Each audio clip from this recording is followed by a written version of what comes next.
Hello, everybody. Welcome to DCU Daily proper. Now that we have all that business talk done and over with, now let's get to the fun stuff, guys.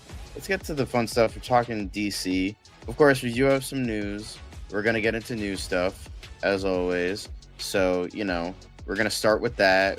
Got some Saturn news. Got some box office news. We do have that news from earlier that we're going to reapply here, but if we're going to go by, it's going to be quick. It's going to be quick, almost like a quick hit in a way.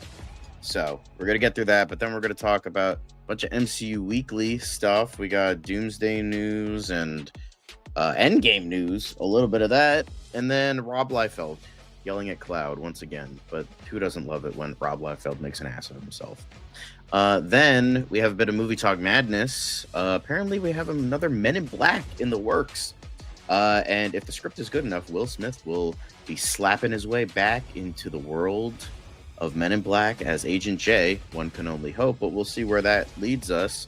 And if the original director is coming back. But then we'll have a review for the latest quote-unquote film from Quentin Tarantino, which is not really, it's just two of his other movies combined. Yes, we are reviewing Kill Bill, The Whole Bloody Affair. I went to go see it yesterday, and I decided, you know what, let's do a review of it. I had not seen Kill Bill before, so I thought I would, give my experience of that, seeing it for the first time in a theater as Tarantino intended. So we will be going over that. And then we have tons of trailers. We got sequels, miniseries, shows, revivals, remakes, and then, of course, our favorite bald British man, Jason Statham, is apparently we're throwing that in there too, so that's going to be great. And then we can have our quick hits, our lovely quick hits that are never really all that quick, but we try our best. And then we have DC quick hits, because then we get into DCU Daily. We're going to talk about, lots of Batman stuff, lots and lots of Batman stuff. And then, of course, talking about Supergirl at CCXP, what that meant, kind of just going over all of it, and some rumor mills. And is that it? Mainly, but of course we have more to get into because it is the show and to expand on stuff, but that's just. And with that, let's get into our news intro as I squeak my voice by accident, but here we are. Let's get into the show proper by being properly Knuff. It doesn't seem to matter what I do. I'm always the number two. All right, mister, I need to paint my abs on to get nominated. You don't see Robert Downey doing that. You're kidding. You're kidding. I can't open the envelope without the... Warner Brothers is heading back into the Matrix with a new movie in the works. Wonder what other surprises are in store. I want to be Bruce Wayne. I like that. You're gonna love me. There's the shot right there. That. Okay, we don't need to see right there. You look ridiculous. Well, not no more, he don't. What, dude? I can barely understand you. Your accent's insane. What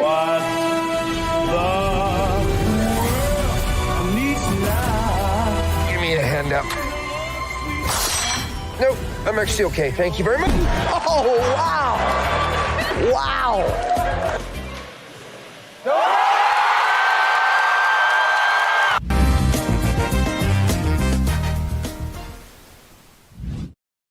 There we go. I'm your host, John. Lovely to see you all. Haven't seen y'all yet today, but I am here. I was off doing some stuff, and I also didn't want to talk about a ton of the thing that happened today because it probably would have I probably would have become a convicted murderer after that. So let's not get into that too badly, shall we? But speaking of convicted murderers, we have Dan here. Hey, Dan, how you doing? I'm sorry, that's like the worst intro I've ever gotten. But come on, that was too. Wow, what are you trying to say? Okay. Sorry. Holy I have crap. to keep myself amused, Dan. I'm not in a good mood today. I'm in a horrible mood today, so I have to keep myself amused. I have to give myself chocolate too because I'm not feeling well today. So, I have to make jokes. Here we are. That's wild. And we're about to know, get into some sad news. We got to pump up the jokes to get everybody ready for sadness to talk about, because we have to deal with another celebrity death today. So, not a great day. Well, I mean, for me, I'm just trying to. I've been trying not to talk too much over the past couple hours while prepping the show, because trying to save the. See there, it's already going. Because the Also Curious show today was a long one. So yeah, no, I saw that. Thanks, Dan. You're doing good. So I'll try to do most of the talking for today, and then of course Fancast Friday.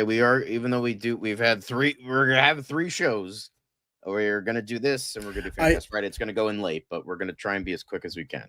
I did want to mention quickly, and apologies. I mentioned earlier in the Also Curious show that we will have a hot take debate today, but then I looked through the rundown for the show that we've got for you here, and it's way too packed for us to also then pack on a hot take debate. So we're gonna preempt the hot take debate and then bring it back on Monday. So we're saving your hot takes, and we're saving the hot takes. Don't worry. I know we went through a few of them the other day, but we have a few more to go through, and we will bring those in on Monday. But today we've got a lot to get into. Speaking of which, John, let's dive into it. Let's dive into the first thing. Unfortunately, not the best news to start off with. Unfortunately, the highly talented yet somehow highly underrated I'm gonna fucking butcher his name. I apologize. Hiroyuki Tagawa. If I butchered the name, I'm sorry. But he unfortunately passed away yesterday at the age of 75. And I think along with many other people, can say that he will be missed. He was just so legendary in the way of not someone who's like an A-lister. Everybody knows their name. He's popular, all that stuff. But his body of work and the things he's done within that work will be remembered, and he will be remembered because he was I know him, obviously I know him from Mortal Kombat, but Man in the High Castle was the thing that was that was a great show. I mean, for the most part, last season was not that great. I think that was partially the reason with I'm still fucking pissed they killed him off. That was such a bullshit thing. Let's not get into that because that's a whole another mess for another day. But he was one of the best parts of the show. He was just excellent. He just absolutely excellent actor in every facet of the word, and he will undoubtedly be greatly missed. So, Dan, do you have any fond memories of Tagawa in his various works, or no? No, well, I mean, I loved him in The Man in the High Castle. I thought his character was, especially season 1. It's like the show is so dark, and even season 2. I mean, it's the show's depiction of this alternate history where the Nazis and the Japanese Empire won World War II. If you guys are not familiar, it's based on a Philip K. Dick novel. So it's A Man in the High Castle. If you're looking for a really good alternate history show, I mean, right now you got For All Mankind on Apple TV Plus, and then A Man in the High Castle ran for a few seasons on Amazon Prime. Apart from the finale, the rest of that show was amazing. But a lot of shows. I think the whole last season was hit and miss. It had some really good moments, but I feel like there was, I mean, as spoiler alert, they did kill off his character, and I feel like there was a lot of character assassination. I hated what they did with Rufus Sewell's character. I thought that was a kind of lame, and I don't know, just very hit and miss for the last season. But for the most part, great show. He was great in it. Exactly, and then getting back to, I mean, again, Hiroyuki Tagawa is one of those actors who who said it? I think MTG said it. I think everybody knows his face. Exactly. Right? He was eponymous. Mine. It's Mortal Kombat. Loved him in that too. What I'll mention also, I think if I remember correctly, he was at least in one of the Rush Hour movies. And I know we were gonna get a fourth one now. So yeah, because good old Orange Man wants a fourth Rush Hour movie. Well, look, here's the thing. For me, as a fan of the franchise, I really don't care how it got greenlit. I always wanted a Rush Hour 4, and Brett Ratner, of course, being whatever he has done and the allegations against him and all, I still would have loved to see Rush Hour 4. But circumstances of how it's coming together aside, like I just remember like he like Carey was one of the iconic actors, like especially when it comes to like I think it was like Simu Liu has talked about it many a times, and other Asian actors, like as far as representation goes in Hollywood still, like Asian actors still don't have this level of representation that we would like to see. Certainly not on parity with like the white male, as it were, or like in general, like when it comes to minority representation in Hollywood on screen and behind the camera.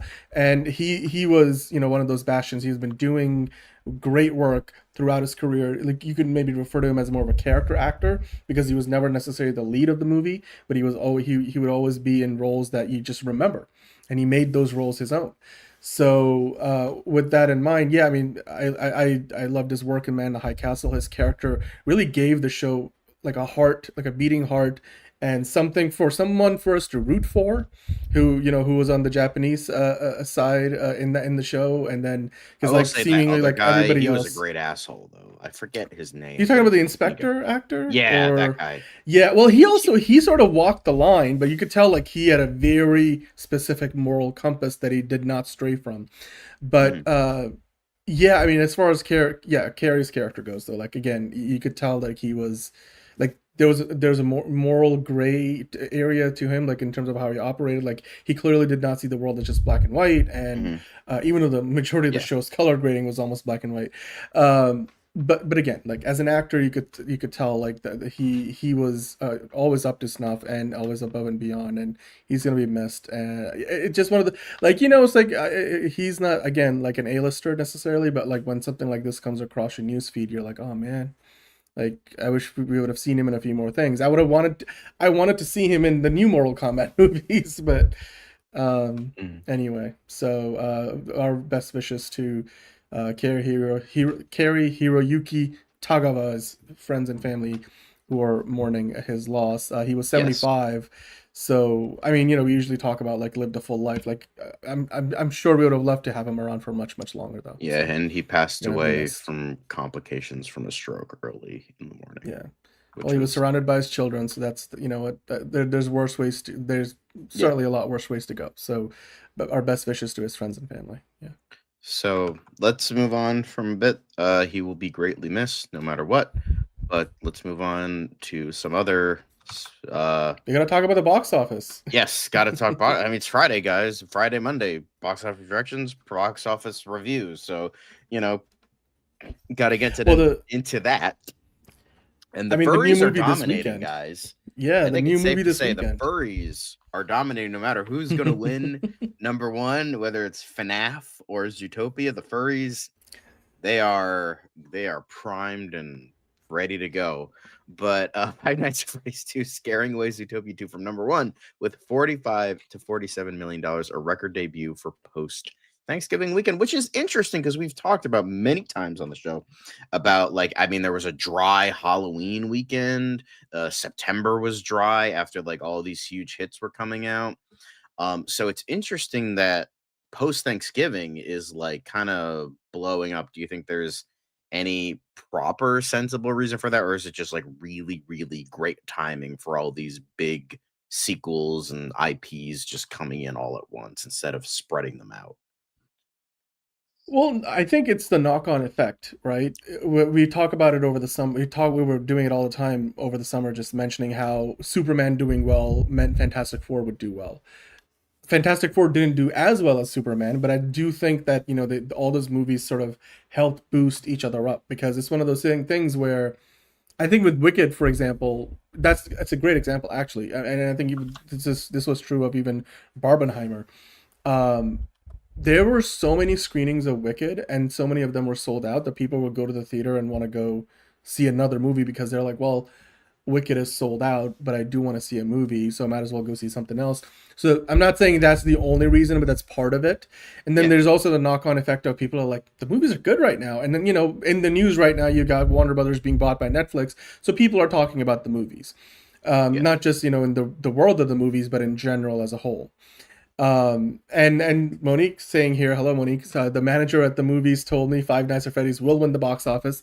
She was also nice and gave me my popcorn refill yesterday. That's awesome. And Movie Spiders Air would not have guessed Five Nights at Freddy could beat Zootopia. Well, that's the thing. This is kind of big. Look, on one end, you look at this and you say Zootopia 2 just opened to one of the biggest, like the fourth biggest opening weekend of all time worldwide. But it was like a holiday weekend. So the numbers we were talking about were like 5-day numbers. So I believe it was just around 100 or a little under 100 million when you looked at just the Friday, Saturday, Sunday numbers for Zootopia 2. Right. So if you compare that to like the second weekend numbers, it's going to come in with like roughly a little over 50% loss or drop from the first weekend.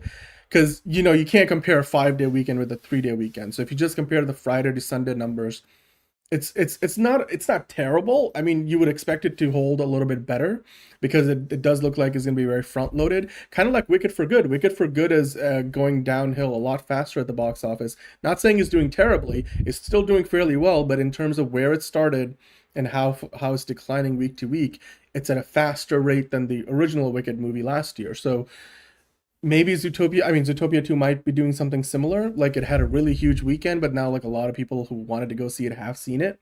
Kind of like what used to happen with Marvel movies. Like it's very front loaded.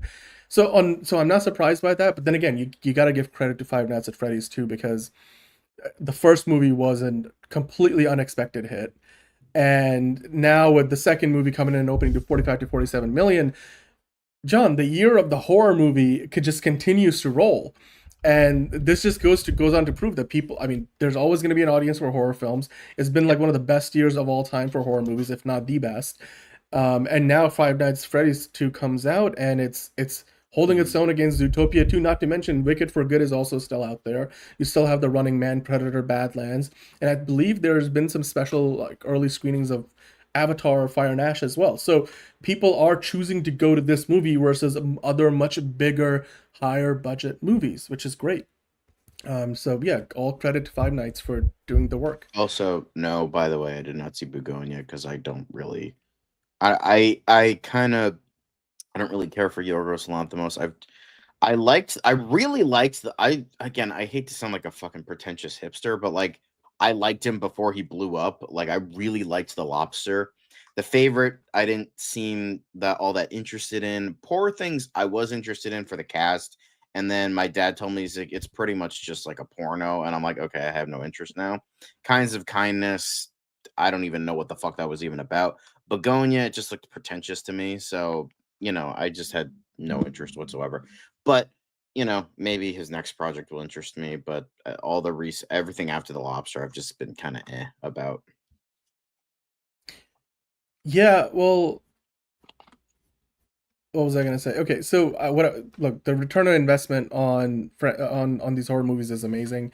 A lot of people, like you guys in the chat, Tony saying the best movie of the year was a horror movie, Frankenstein. Caleb seems to think it's The Long Walk. And we still have that one other Frankenstein movie, the Bride, was it coming out? Yeah, that's coming out next year. So, but also, John, you mentioned, I think earlier, this is a record debut for a post-Thanksgiving weekend, which usually like just goes downhill. So that's great to see too.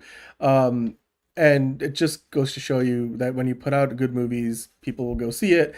And then when it's if you build it, they will come. They will come. Crazy. Exactly. And if you have multiple good movies coming out in like successive weekends, I think that further enhances the people's like appetite, because you go see one good movie one weekend, you're like, you know what, that was fun. And I'm not saying people are actively saying that out loud. It's more just the idea of, like, we went to see a movie, we had a good time. The next weekend you want to go out again.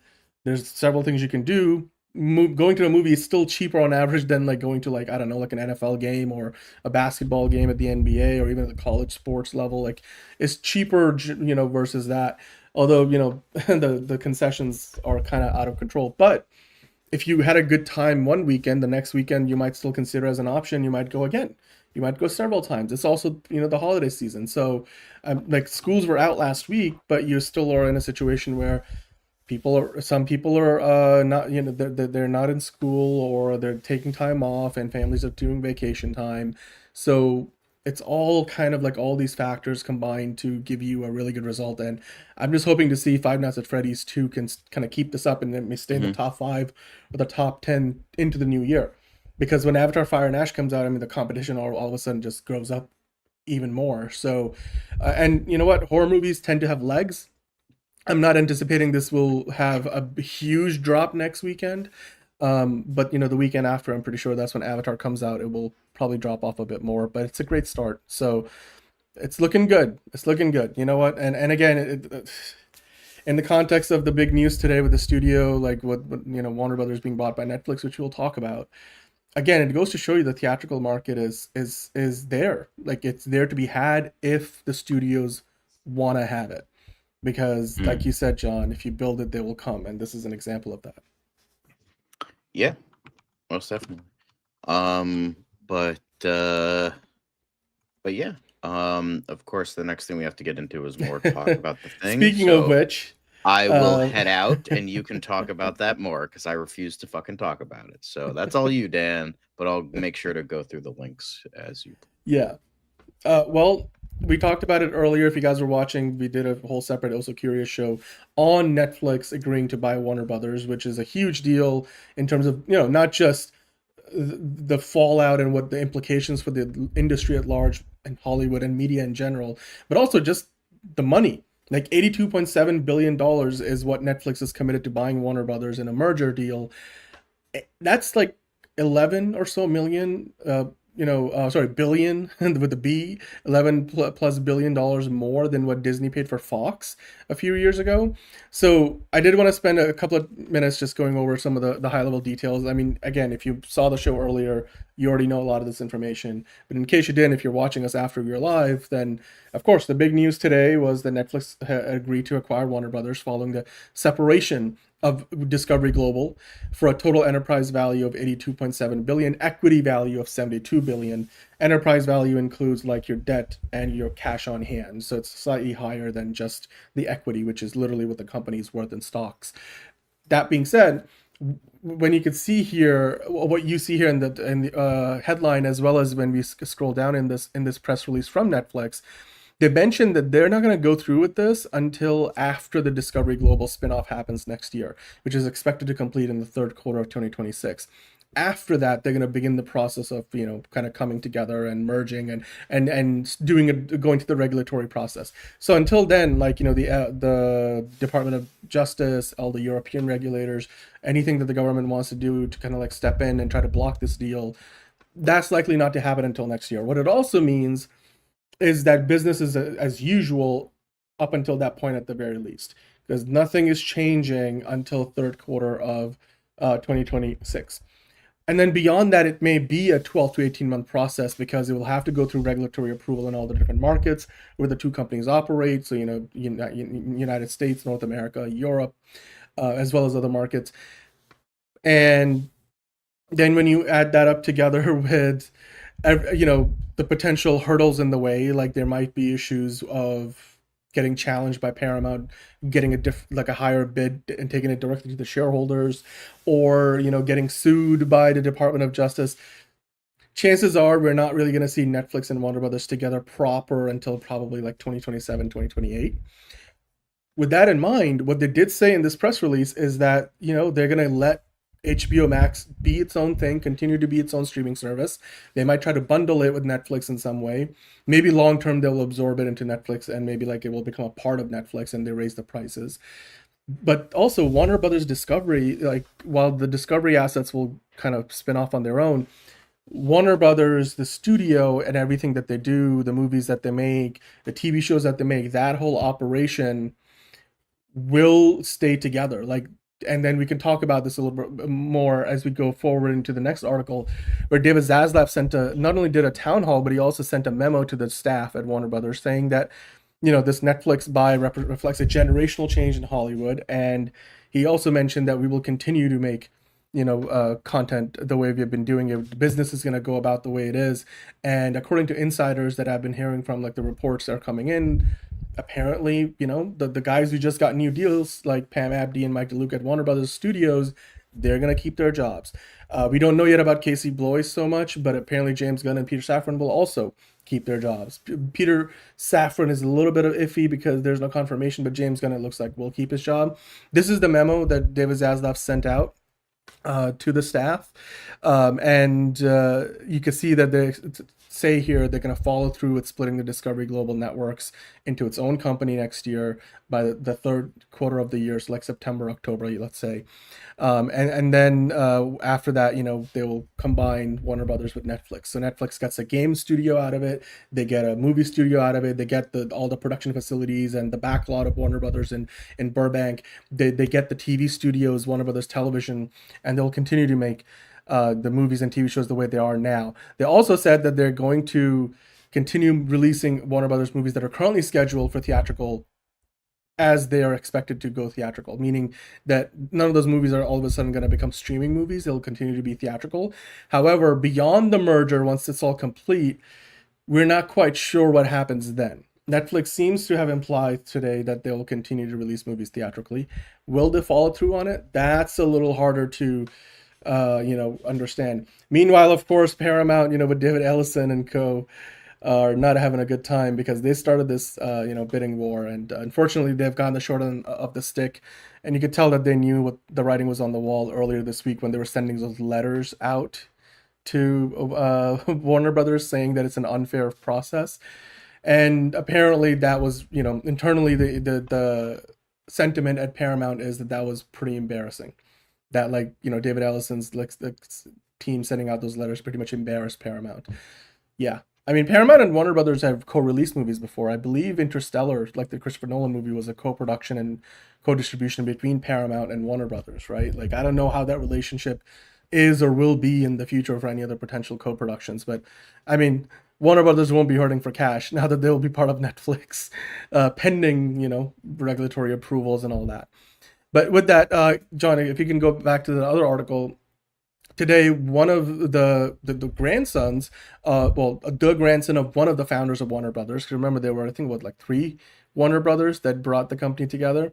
One of, I think if you scroll down in the article here, he's a filmmaker, the grandson, Greg Orr. He's Jack Warner's grandson, and he's a producer, filmmaker.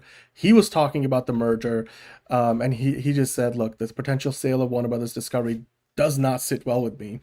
And he went on to say that he wants to see Warner Brothers Discovery continue as a standalone company with its own voice in decision-making. He agrees with Zaslav's idea to split the Warner and Discovery businesses, but wishes the board and shareholders would give the company more time to continue its recent box office successes and to build up its value to fend off any takeover bids, hostile or otherwise. So basically he's saying, whether it's Paramount trying to do a hostile takeover, going straight to the shareholders, or what Netflix just did, agreeing to the deal with, the Warner Brothers board of directors.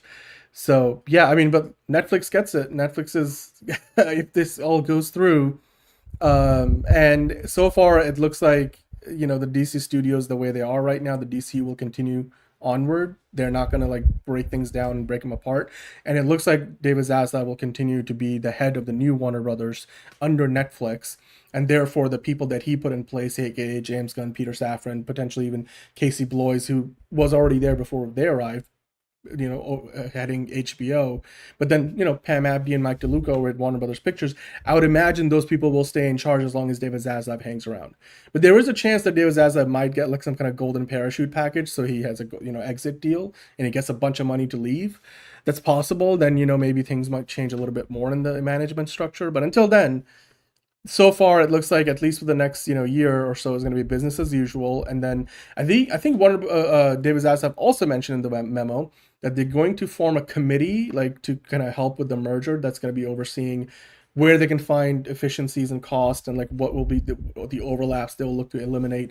Although the idea here is most people are going to keep their jobs because it's Netflix doesn't have a movie studio. They don't have a backlot. They don't have a gaming studio. They don't have all this IP. They don't have a DC Studios, right? So all of that stuff. They don't have a television production studio unit. They do produce a lot of TV shows, but they license a lot of them from other studios. Now they have the production arm that will be Warner Brothers. But still, Netflix mentioned that in the first 3 years of ownership, I believe like by 2028 or so, I forget what the timeline was, but Greg Peters mentioned they can see up to like $3 billion in cost savings, cost efficiencies. So yeah, probably like HR people and like some of those other departments where there will be naturally overlaps, those will probably be eliminated, and that's naturally expected in any big merger and acquisition. But I guess it could be a lot worse, because if Paramount and Comcast bought Warner Brothers, especially Comcast, they were like gonna just mash everything together. So there'd be a lot more redundancies there, except here with Netflix, at least, there's some more separation in terms of the strengths of the two businesses, which both the CEOs of Warner Brothers and Netflix were highlighting today. But yeah, thank you, Watcher. James Gunn is staying on as of right now. Until that changes, that's kind of where we are at. But John, if you can kind of skip over to the next article here, I just want to cover a couple of more things. And yeah, enterprising, the theatrical window shortening is a bit of a concern, so that's something that we will continue to keep an eye on, see if Ted Sarandos and co kind of keep their word on it. But yeah, I did want to, John, I don't know if you have the quote there from David Zaslav talking about producing content for other distributors. But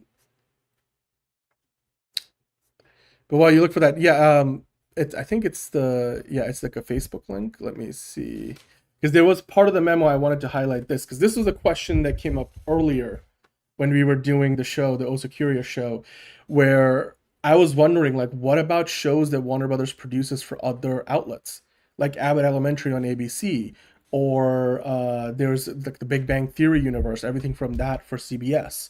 They produce a Ted Lasso for Apple TV Plus or Apple TV. All of those things. What about that? What about like movies that they license to other, distributors, like whether it's streaming services or other would-be competitors to Netflix? Hey, Johnny. Is this the beginning of the end for movie theaters? It could be. It all depends on what Netflix does in the long term. So far, like there seemed in the press release and everything, they seem to be pitching the idea that Warner Brothers will largely stay intact as it is today, and they will continue to let it operate the way it does today. Obviously, with Netflix being like the ultimate parent company, some things will change, certain priorities will shift. Like Netflix, like I can imagine like over time what might happen is like HBO shows that have been off the air for a number of years might end up showing on Netflix more often. Like in the past, you would never have seen something like Game of Thrones end up on Netflix, no matter how long it would have been. But I think now moving forward, like in 10 or so years, like you might see Game of Thrones show up on Netflix. You might see The Last of Us, once it finishes airing, go into Netflix, The Sopranos, or stuff like that. But here, the quote that I wanted to highlight that Zaslav said, I believe this was from today. He mentioned that HBO Max will stay. So anybody that has a Netflix and has HBO Max will have a better experience. For people that only want HBO Max, they'll be able to get it. So HBO Max will continue to be its own standalone streaming service. And then he went on to say, and Channing Dungey and the whole Warner Brothers TV production team will be producing content for others and for HBO and for Netflix. And I think for Netflix, they will now be the biggest maker of content with one of the greatest storytelling libraries in the world together with their platforms. So he's basically saying, like, look,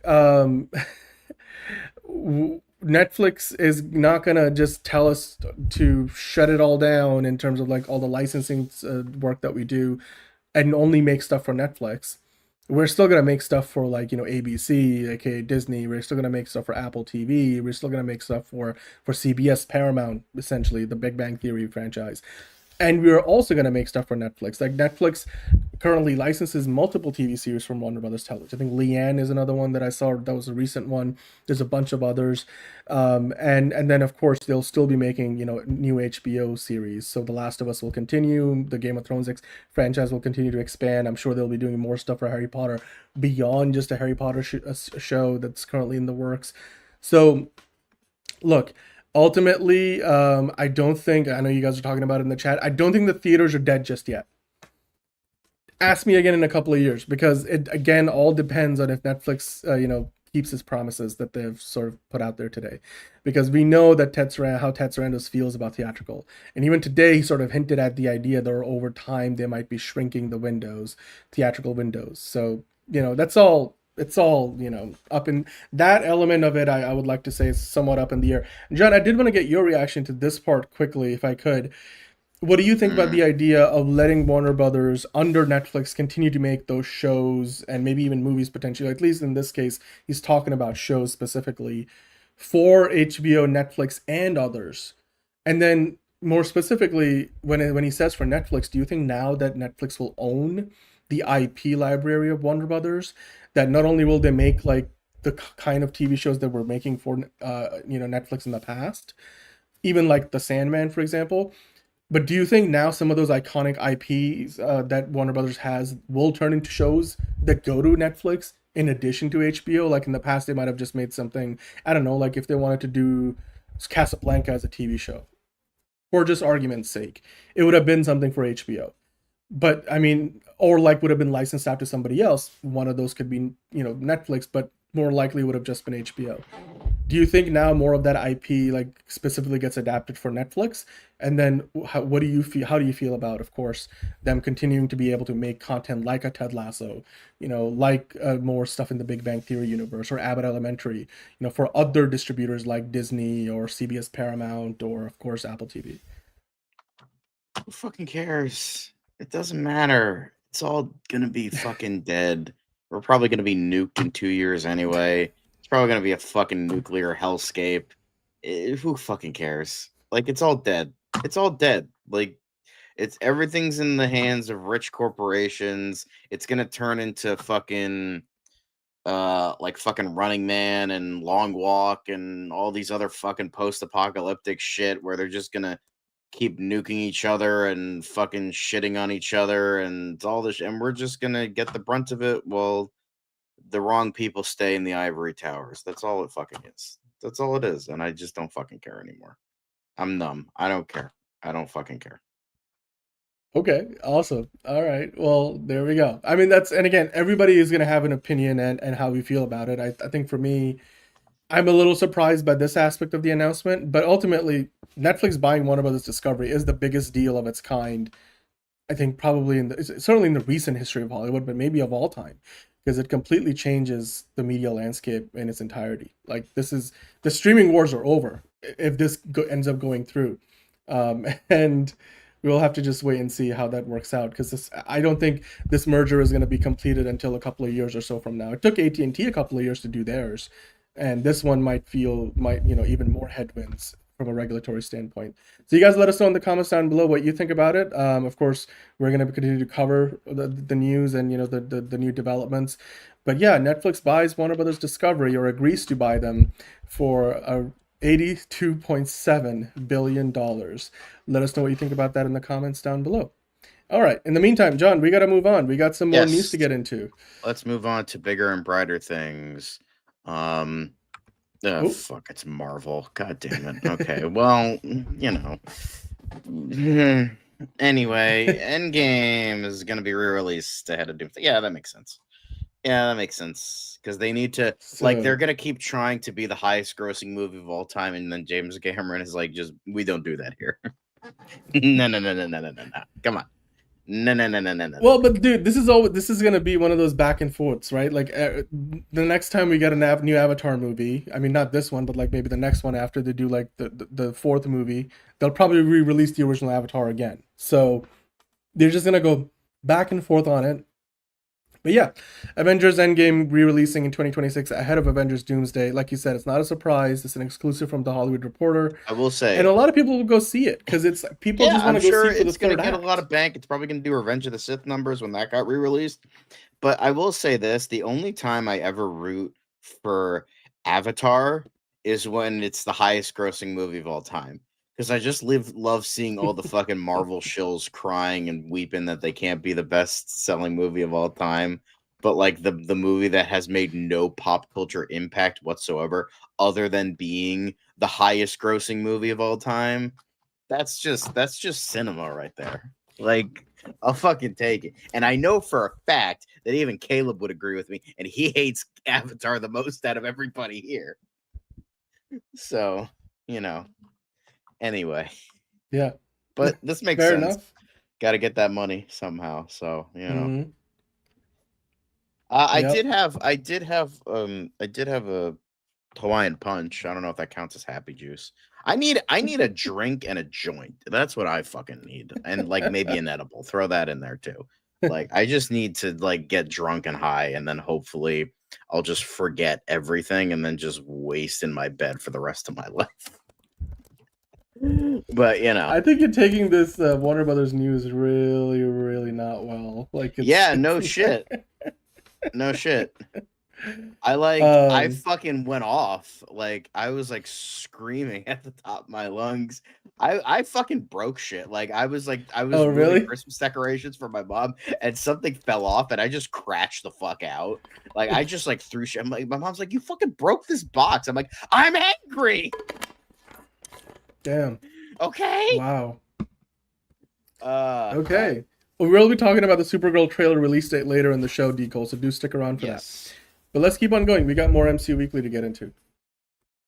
Because the only thing Caleb hates more than Avatar is Marvel fans. Not everybody that loves Marvel or shows. I think it's more John's talking about, like every fandom has a very minor, loud subset.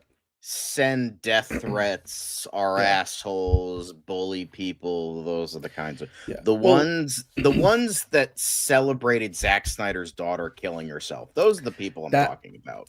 Yeah, but look, like I said, every fandom has a small minority of people who kind of live on the extremes in terms of their opinions, and then it's trying to force that onto others. So, be that Marvel or DC. But anyway, apparently, Avengers Doomsday is going to star Spoiler, guys. Our favorite character. Spoiler. We love Spoiler. It's our favorite character. But confirms they will return in Secret Wars.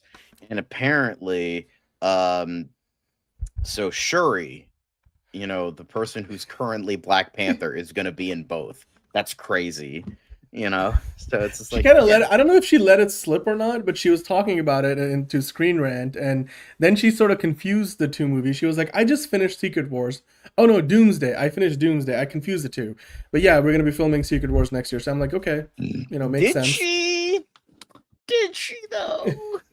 I don't know. Maybe was it a Freudian slip? I don't know, John. You tell me. I don't know.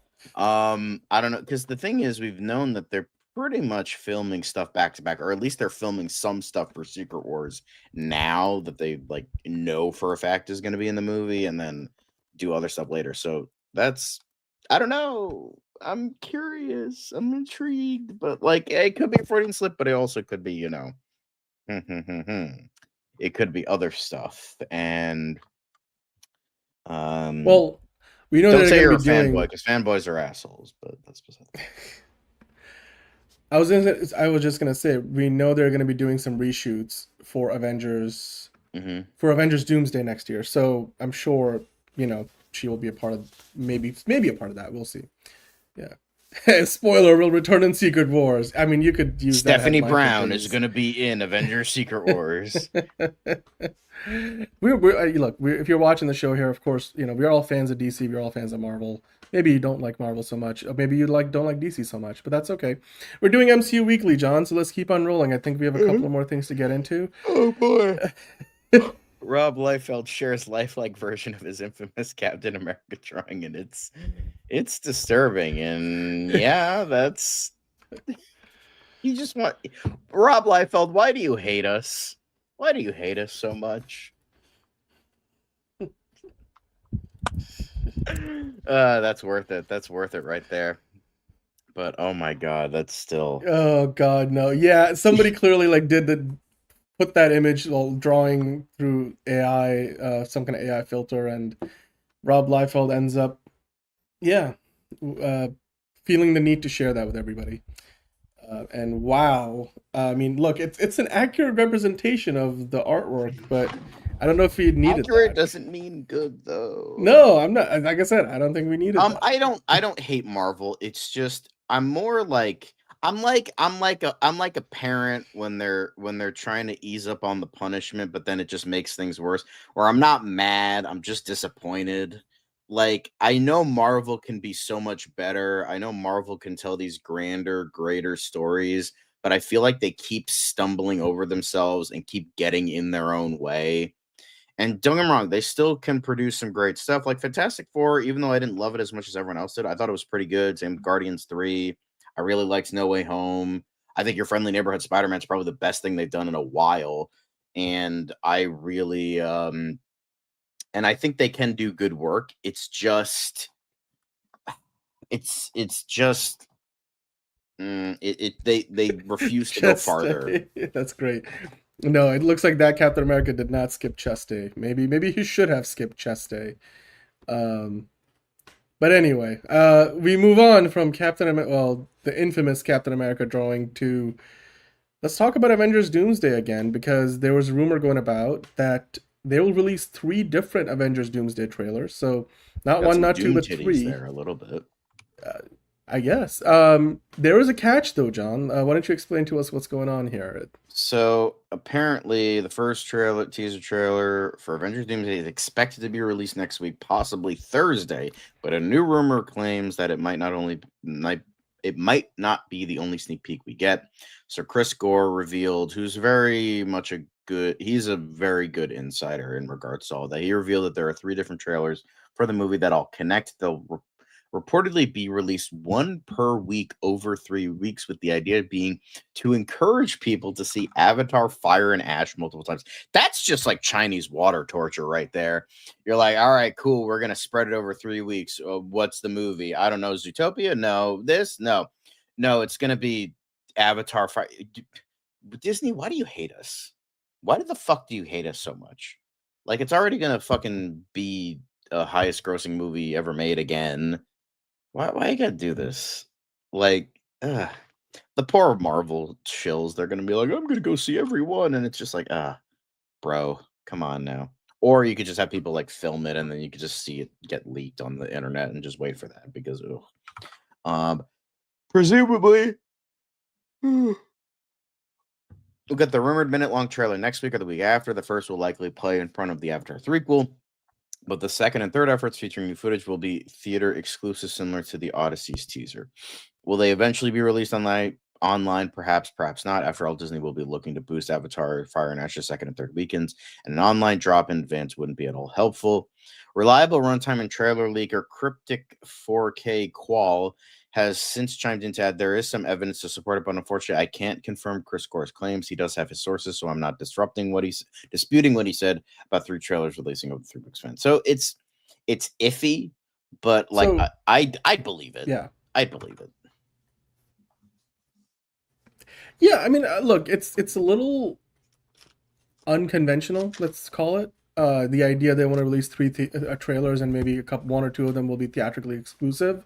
But hey, it's not beyond the realm of Netflix possibility. Is going to nuke the movie theater economy. Honestly, I'll fucking take it at this point. They're going to need everything and anything to get people in the theaters again. So fuck it, might as well, right? I mean, look, if you're a fan, the more the better, the more the merrier. So I'm okay with that, but the likelihood of that happening, I still think it's a little unlikely. I feel like they can get away with just 1 trailer and just let that be in the news cycle for months, and I don't think they need 3 of them. But Men in Black 5, we will talk about that later, so don't you worry, we'll get into that. But anyway, let's keep on going. But then the final thing, Avengers Doomsday, we may know when the first trailer will be released online. New details revealed.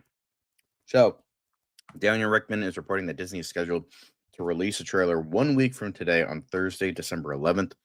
He speculates that it might be Doomsday, but doesn't know for sure. Like, what the fuck else would it be? Who cares about anything else right now? Everyone wants to see Doom. Well, Toy Story 5? Like, come on, who gives a fuck about that? No, I mean, it's reasonable, though. Toy Story 5 comes out sooner than Doomsday, and the Moana remake, I think, is also coming out sooner than Doomsday. So I will say this, it's most likely, Avengers Doomsday, but is it confirmed? I'm not so sure. I mean, it could easily be. Well, we did kind of get a very tiny teaser for Toy Story 5, And the Moana remake, did we not get? I think we got a Moana remake teaser, right? So it just didn't show us Dwayne Johnson live action. Well, he not from the front. We just got his back and like silhouette shots. So yeah, if you're thinking about it, if we've already had a teaser for both of those movies, so in that case, it's pretty likely that it's going to be Avengers Doomsday. But I wouldn't be surprised if it wasn't, because Disney has a lot of other movies that come out before Doomsday next year. But hey, here's to hoping. SNL, what? What do you mean? I don't get the joke. Sorry, I missed that. Because it says it looks so bad, it looks like an SNL sketch. That's what he's saying. I see. Yeah. Mm. Look, the first teaser trailer had some good stuff in it. Not everything was convincing. Like Maui looked kind of CGI, if I'm being honest. So I don't know. After The Rock failed with his last few movies, they're like, okay, we're gonna cut the middleman and we're just gonna have CGI The Rock, so we don't have to pay it. Yeah. Yep. But I don't think Tommy Lee Jones is coming back from Men in Black 5. I think Tommy Lee Jones. He's gonna be in his wheelchair eating his soup. Yeah. That's what he's gonna be doing. Anyway. Although speaking of that, well, thank you for watching MCU Weekly, though, because that was all watching the MCU Weekly. Avengers news that we got. But we're gonna go back into the news, because speaking of Men in Black, we're gonna get into Movie Talk Madness. And here it is. Boom. There we go. There it is. Men in Black. Woo. So, yeah, Deadline broke the news. They are working on a new Men in Black movie at Sony. And they've got the same writer, Chris Bremner, who worked on Bad Boys for Life. So, look, what he's done with Bad Boys, the franchise with Bad Boys for Life especially, like, I think... he already worked with Will Smith on a buddy movie, so that, like... Yeah, look, again, well, it's there you go. So, I mean, not that writers don't really interact with actors all that much. No, I know. It's just like a nice parallel, you know? No, absolutely. But like in the sense that when you look at when you look at the last Men in Black movie they made, the Men in Black International, the house was a complete disaster. I'm glad that they're now going back to the basics. Now, what they do talk about in this article, John, if you scroll down, they're mentioning that the first draft of the script will be sent to Will Smith because they want to have Smith reprise this role of Agent J. As far as Tommy Lee Jones goes, they didn't really mention it all that much. I don't think we're gonna get him in this. There's speculation they might be going the route of like Creed, where like Agent J is in this to sort of pass the torch, and it's sort of like a full circle moment from like where he started in the first Men in Black movie to now being in the position of what Agent K was at the time. So they might have somebody else come in. You know what I would love to see? I think if that's the route they're going in, you need to bring in, this is the perfect movie to pass the torch to Glenn Powell. Glenn Powell is the new agent who comes in, and then Agent J is like the old head who trains him up. I would love to see it. Aaron Pierre, I don't know. I don't know if Aaron Pierre can do buddy comedy just yet. I haven't seen Lanterns. I don't even know if that's a comedy. Buddy show with Lanterns already. Yeah. I look, I don't doubt they can try to get a cameo for Tom Lee Jones. Like, Slick, you gotta let me retire. Like, you know, I would totally go for that. But I'm officially pushing for Glenn Powell to come in and take over this franchise. And I think he would have great chemistry with Will Smith for one movie, maybe for a couple. No. Depends on if Will wants to stick around. Even better. Chris Pratt.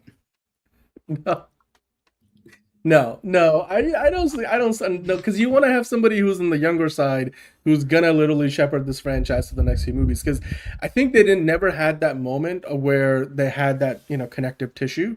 Like the next Top Gun movie, following Top Gun Maverick, is meant to be sort of like, you know, with Tom Cruise in a slightly more background role as he sort of passes, you know, the torch on officially. But because obviously, I mean, while Tom Cruise is still doing action, like, I don't think he can keep doing Top Gun movies. I think we found an alien. Yeah. Maybe 10 years ago, 10, 15 years ago from Mark Wahlberg. But I think this is a great chance for them to sort of do that. Because while even... Honestly, you know, it'd be interesting if they make it more like the comic book. I don't think they'd be able to do that since it would be the same continuity, but they can make that work. Maybe, possibly. I mean, if they go with a female agent, I'm down with that. Like, I think Tessa Last time I tried to do Thompson- that, we got Tessa Thompson, and that was not good. So let's not go. But with like the Tessa Thompson and Chris Hemsworth, that whole movie just didn't work. I don't think it was the actors. I just think it was really Meanwhile, badly Ron executed. says Jared Leto, and then Caleb comes in. This motherfucker's spitting. Yeah, Tom Cruise doesn't take any Sony calls. You know what? Josh Brolin coming back would be fantastic. I just think that that's not likely, considering they kind of like did that as a specific thing to that movie. They're not going to go back and find and bring back a young Agent K. I'm just saying, yeah. like, I think it would be interesting, like, if Tommy Lee Jones is like too fucking old. Like, bro is like, he's like one step away from his deathbed at this point. He's old. I'm sorry, it happens. But like, I think like getting Josh Brolin, maybe putting some makeup on him and like making him look like the older K, and then just like so you could have like an official moment of like K being like, let's have his like walk into the sunset moment type thing. I think that would be nice. Like, and if like at the like it would be like a cold open. I think it should be like officially, like they should have that moment in the beginning, whether it's Tommy Lee Jones or Josh Brolin, preferably Tommy Lee Jones if he can do it, of like, you know what, okay, like I gotta, we gotta do this. So no. It's I just think like you gotta let, like as somebody said, Slick, you gotta let me go, man. You gotta let me retire, Slick. Like it's I don't think they should kill him off. That would be such a bullshit. No, but I'm not saying that. I'm like, you don't need to do anything like with in him. general. I just think I don't think they should like kill him off, because I think that would be, or especially off screen, that would just be too disingenuous to him. I think he should be like, you know what? You've had some extra time with me because you had to bring me back for the second movie and all this other stuff, but now I'm really getting too fucking old, bro. Like, you gotta let me go. And then, like, I think Will Smith, now being an agent for so long, has like better, and now he's got to train a new recruit. So I think it would be better in that aspect. Yeah. Tony's saying John represents generation everything is old, sound like the people in the wrestling chat. Okay. Well, I personally think that maybe a cameo from Agent K where you just kind of see that he's still hanging around doing his thing. You don't need to kill him off. You just like, he's just there. Like, he's kind of like, they never killed off Paul Walker's character. Although the Fast and Furious franchise then kind of went on to abuse that whole idea in a few ways, and maybe they might be trying to bring him back posthumously again. So not necessarily that, but I think what they did with Paul Walker at the end of Furious 7, where they sort of, and again, look, Tommy Lee Jones is alive and well, so it's not a same situation at all. But I'm just saying, do a cameo with him. That's probably what Tommy Lee Jones might be willing to commit to. Will Smith coming back to the franchise would be fine. I personally like the idea of like bringing in somebody else. Like, I think Glenn Powell would be a great pick. Like, you just want him to like be the Infinity Gauntlet of franchises. Like, he's got Top Gun, he's got Twisters. You want Men in Black? Sure. You got Stephen King adaptations. You tell me. Okay, look, because you tell me who else. Because I'm trying to get this is. I'm just thinking from a studio head's perspective. Like, Tom Rothman, what would be really funny. Don't get someone like Glenn Powell, who is like Will Smith, like cocky, kind of like who's like can walk into the room, everybody looks at him, and he's already the coolest fucking guy in the room. You gotta get, what would be funnier is you get someone who's super straight-laced and serious. Get like, I mean, he can do comedy, but like more of like an Austin Butler, where he's just super like, just like stoic.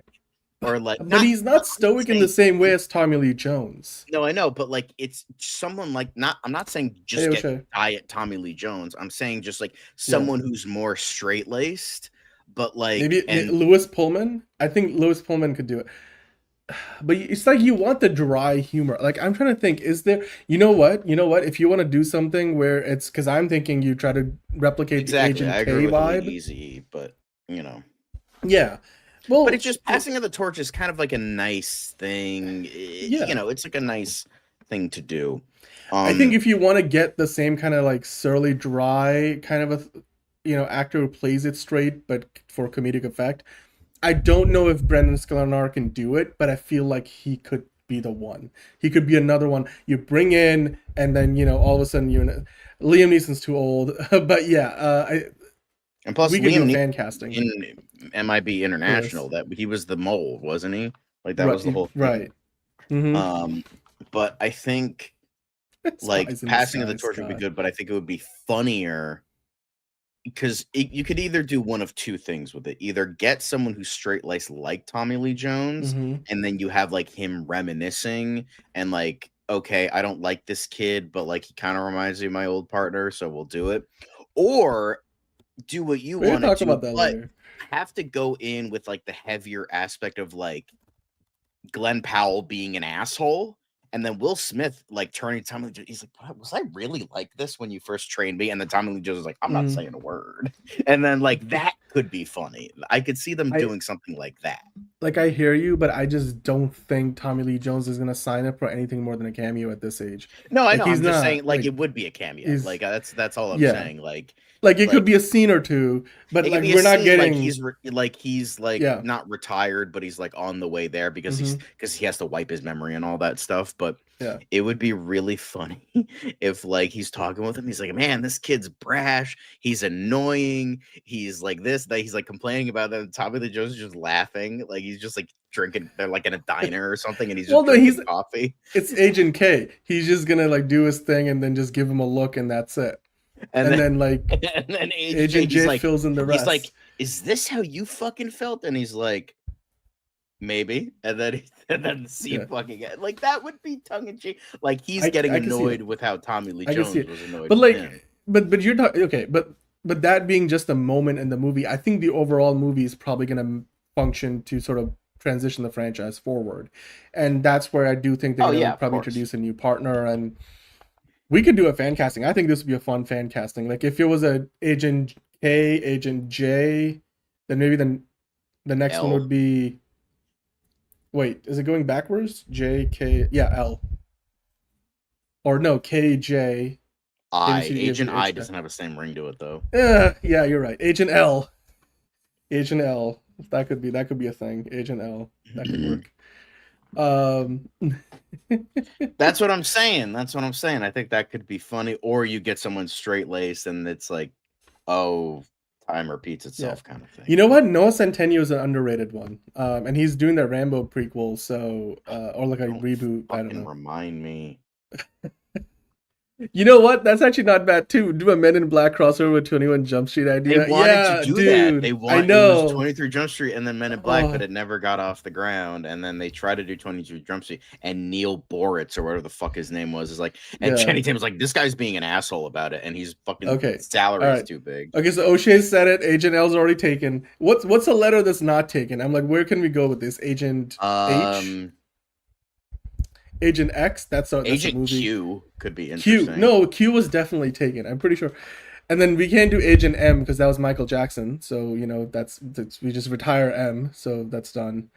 I know Patrick Warburton or Will Arnett or Patrick Warburton were Agent AA because remember his partner like in the changed world where Agent K died because the guy went back in time and killed him. Remember his partner was Will Arnett and he was like Agent AA or so. You could do that like Agent Double J, Agent Double J. That could be funny. Agent JJ. JJ. Anyway, Agent T. Pedro Pascal. There we go. There you go. P for Pedro. That works. We got it. Yeah. Maybe you could do Agent W, but call him Agent Dubs. That could be it. Kevin Hart, let's go. All right. Well, look, I think we all want to see this. Spent way too much time. Way too much time on this, but look, for one, we're gonna talk about Rush Hour later. Like, if you're getting a new Rush Hour movie and a new Men in Black movie, and we're gonna get more Bad Boys movies, then the agent would have to be a woman, Johnny Reed. The kid in me is happy. What about Agent Triple D's? Anyway, let's keep on going. We're now just gonna go down a rabbit hole. What Why? do you mean, Timothy? Wasn't he Timothy already? Wasn't he already like in a cameo in one of the movies? No, I don't think so. What the fuck do you got against? Now I want Timothy Olyphant. Timothy Olyphant's fucking goated. What the fuck you mean? Bro? I thought Timothy Olyphant was in the third one. No? I don't think so. Escape from Epstein's Island. What do Jackie Chan and Chris Tucker have to do with that? I feel like it's like they're getting all the hate because Brett Ratner is involved with the movie. Anyway, sidebar.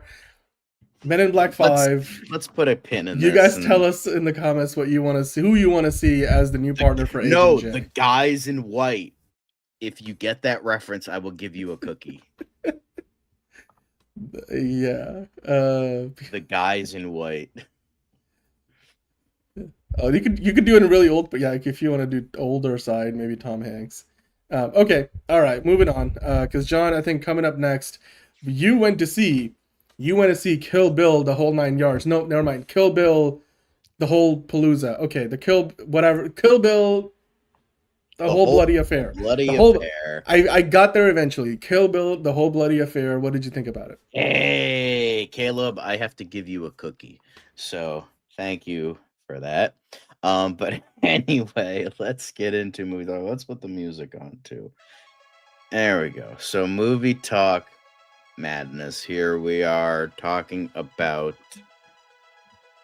Kill Bill. So it's not a new film. It's an old film, but it's just 2 old films combined into one. And this was my actual first time seeing Kill Bill. The only other movies of Quentin Tarantino's I have not seen are his lesser movies now, which are Jackie Brown and Death Proof. Not bad movies. I've just heard that they're not as good as some of his other work. But anyway, Kill Bill. So everybody knows Kill Bill. So I'm gonna try and keep this like pretty minimal. For the most part, it's essentially just the same. It's just the same cuts of the movie, except the end credits of Volume 1 and the opening credits of Volume 2 are cut out. And okay, well, I have a little extra. I have some cash, so I was able to do that. Plus, they were, I have not seen Train Dreams. I have no interest, but maybe if it gets nominated for stuff, I will. But so Kill Bill, whole thing is big old revenge movie. The bride wants revenge against Bill, so she has to kill Bill. And so essentially it's the same movie, but there's also an additional 7-minute animated sequence of Lucy Liu's character. I forget her name. I think Oren something. Hang on. Oren Ishii. She in this movie, when the bride is trying to get her legs back, after being comatose for so long, there is a scene that happens in between her trying to get her stuff back and actually being able to wiggle her toe. Is essentially Oren's origin story, and the animation is very haphazard and sketchy, but it's very overly violent, very interesting. I find it to be a bit much because it's they do so much for this character, and I feel like it's kind of a shame that all the other characters of the Deadly Viper Assassin Squad kind of get sidelined. All these other characters are just kind of put in the back burner. Either they don't get killed at all, they die dumb, and even though the whole thing is her killing these people and getting to Bill, I feel oh my god, they built up Lucy Liu's character so much. It's I kind of feel bad for the rest of them. So yeah, I think yes, lots of Uma Thurman feet in this movie. So yeah, if you like that sort of thing because of Quentin Tarantino, then by all means enjoy this one. So anyway, so Kill Bill this is my first experience seeing it. I thought seeing it in the theater as Quentin Tarantino intended. I thought that was, the best way to see it. So I'm yeah, all right, let me go see it. So this was about 4.5 hours. It was about maybe a little bit more than 4 hours, not including the intermission, which takes the place of Volume 1 and Volume 2. There's an intermission there. But the whole bloody affair, I thought it was very well done. Now, for most people, they say Volume 1 is better than Volume 2, and I kind of agree with that. But I found the pacing to be very good, despite it being technically a over 4 hour movie. It did not feel like it at all. It was well done. It was paced for the most part, very well. I was intrigued with what was going on. I mean, Uma Thurman was great. I liked a lot of the villains in the movie. Like Lucy Liu was great. I mean, the Fox was great. Michael Madsen, always, rest in peace. Daryl Hannah, David Carradine. They were all fantastic. I thought the action scenes were very well done. The music was, of course, really great. The cinematography was beautiful. Remember color, guys? Because I do. John M. Chu doesn't remember color, but Quentin Tarantino remembers color. I think overall this was a very well done affair. I think like having the full experience definitely improved it, but then seeing two separate ones. I think if I had any problems with it, I think for me, the biggest one was like it did have good pacing, like it didn't feel like a 4-hour movie. However, it still felt kind of choppy at points. But I think that had something to do with the fact that like it's very much a vignette story. Quentin Tarantino loves vignette stories. Pulp Fiction, this, Hateful Eight, Once Upon a Time in Hollywood, where it's split into chapters, and but I feel like Pulp Fiction and Hateful Eight did those much better than this did. Like those had like a flow to it, like an ebb and flow to it all. This one felt like this is chapter 1, this is chapter 2, and this is chapter 3. Very much like Once Upon a Time in Hollywood, where it was very like, this is something that happens, and then this is something else that happens. This is something else that happened. But I think, what restaurant scene? Which one? Because in this one, all the flashbacks are black and white, essentially, and then all of the present-day stuff is in color, with the exception of the Pai Mei stuff, or Mai Pai Mei. But I think with this, I think with Kill Bill, in terms of the comparing like what he did prior to this, because as you can see on the poster, this was his 4th film. He considers Volume 1 and 2 his 4th film. It's one whole movie. I feel like he restrained himself on Reservoir Dogs, Pulp Fiction, and Jackie Brown. And he wanted to heavily restrain himself because he didn't have a lot of clout. So then finally when he had the clout, he had the passion, he just fucking let it out with Kill Bill, because this was a ridiculous, cartoony, and over-the-top kung fu movie from the 70s. It does what Quentin Tarantino does best. He takes all the older stuff that he grew up with as a kid, applies his own special vision and modern sensibilities, and essentially that's what makes most of his movies work so well as having interesting dialogue. So, you know, I think the writing for the most part was very good. It hit. But for me, I felt it was a little bit too over the top. For me, I like it when Quentin Tarantino is more so restrained, where he takes the over the top aspects and either grounds them or like leaves them to the climax, like Django Unchained, for instance. That movie was great. It saved all the fucking horrid shit until the very end, and it felt like a proper build-up. Here, when you're constantly dealing with like heads being decapitated, blood exploding everywhere, and essentially being a live-action cartoon. But yeah, so, you know, pretty much. And I feel like even with all that, he still restrained himself with later movies like Hateful Eight and Inglourious Bastard. Those were pretty restrained. Again, he saved it until the end of the movie with the gunning down of Hitler, and the exploding of heads in fucking not exploding heads, but like exploding of bodies in like Hateful Eight and shit like that. It felt more restrained. So in the original release of Kill Bill, they had the scene of the House of Blue Leaves in black and white. I did not know that. Yeah, it was not in black and white. It was in color. So maybe that was a way to get around the censor since it was so bloody, but I don't think they had to worry about that now. Because this is unrated, so they don't have to, worry about that at all. But yeah, I heavily enjoyed this one. It's not my favorite Quentin Tarantino movie. I think there's a lot of stuff that prevents me from liking it more. Like, I felt like it was too over the top. it felt too choppy and the editing was weird. And I feel like I couldn't get into the bride's character. I feel like she should have been fleshed out more, but you just kind of feel bad for her, and then she is also a badass, which is cool, but she's kind of a one-note character a little bit. Maybe not one note, maybe like two-dimensional instead of one-dimensional. But yes, they did have an intermission. But I just said it's in color. It was in the House of Blue Leaves sequence was in color. So yes, they did have an intermission. So overall, I thought it was very good. It's probably my second least favorite Quentin Tarantino movie. It's only behind Once Upon a Time in Hollywood. That's my least favorite Quentin Tarantino. I just everything outside the climax was just kind of boring.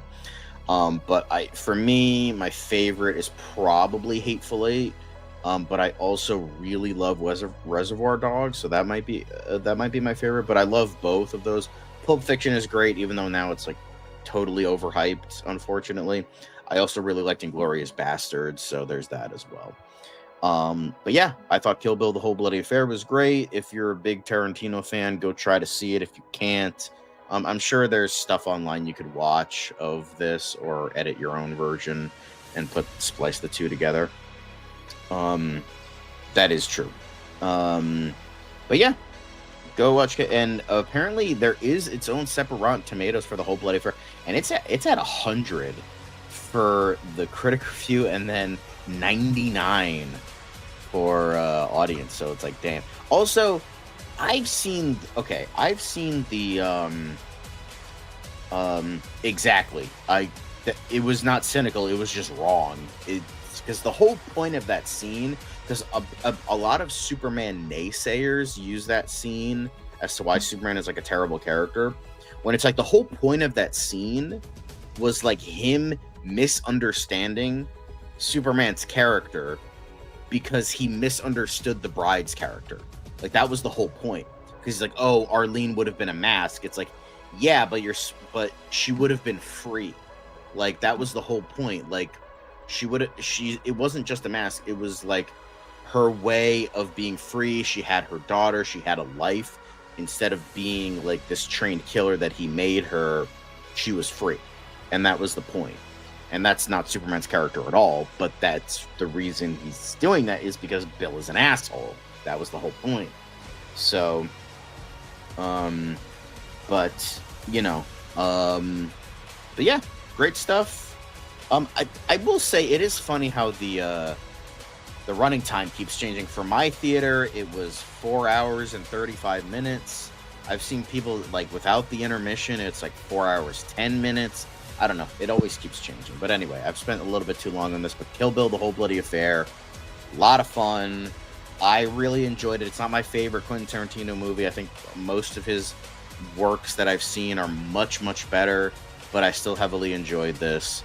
And if you have a chance, go out and watch, because I think it's in the theater for at least the weekend. So, I think you have Saturday and Sunday to go watch it.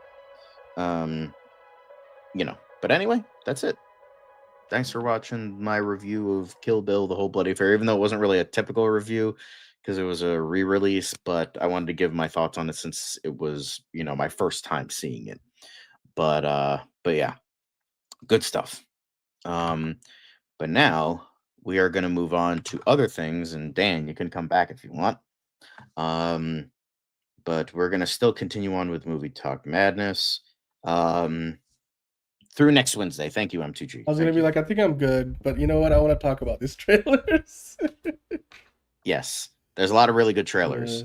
Some not so great ones, but let's get into it, shall we? The first thing I'm very excited about, is Ready or Not, Here I Come. See, now you see me. They know what's up. They know how. I don't know. They still have to call it Ready or Not 2, Here I Come, but it's fine. No, well, in the trailer, it's not Ready or Not 2, Here I Come. It's just Ready or Not, Here I Come. That's what the graphic was at the end of the trailer. So I don't know if it's called Ready or Not 2, Here I Come, or if it's just marketed as Ready or Not, Here I Come. But it works. Anyway, a lot of fun. Looks much like the first one. I finally watched the first one a couple months ago. I watched it for my horror binge in October. A lot of fun. Samara Weaving, so good.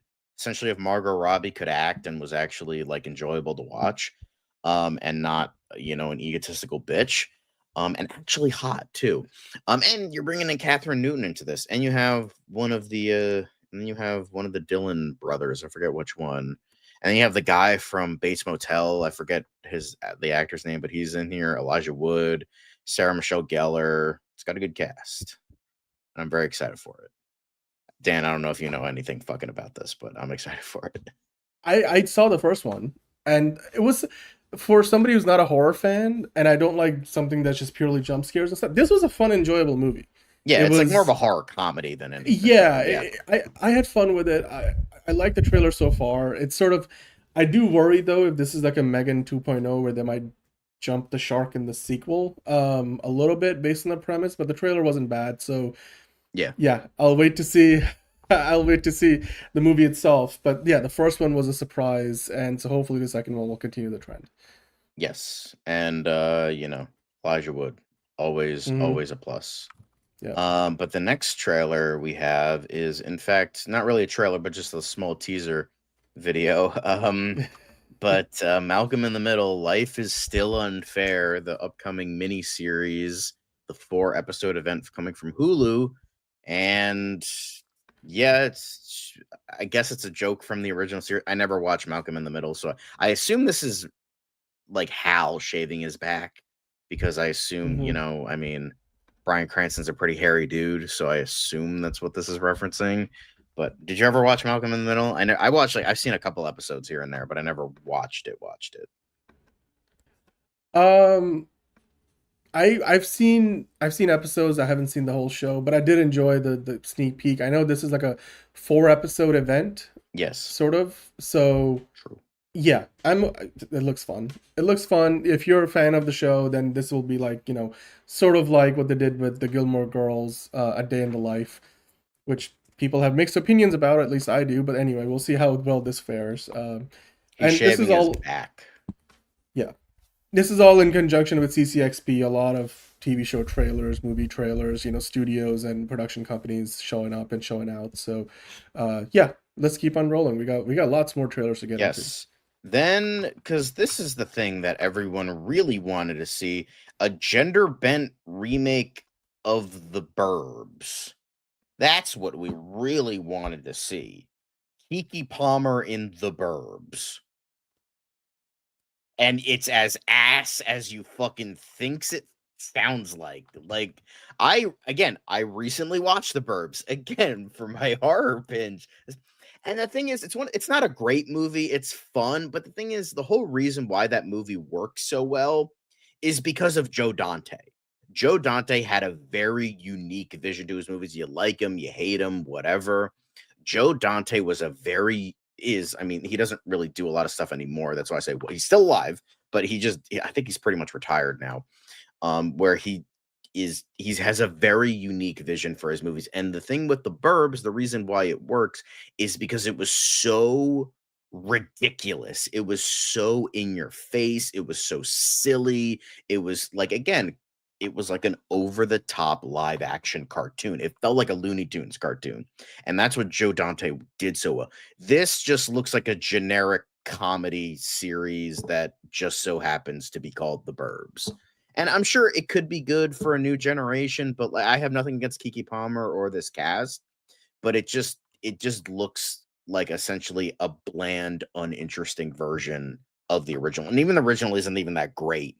And the only thing I was hoping for the show was if they did the much darker ending that Joe Dante wanted to do. But then when they hired Tom Hanks, they were like, okay, we can't do the dark ending with Tom Hanks. We got to do a lighter ending. So they did a lighter ending.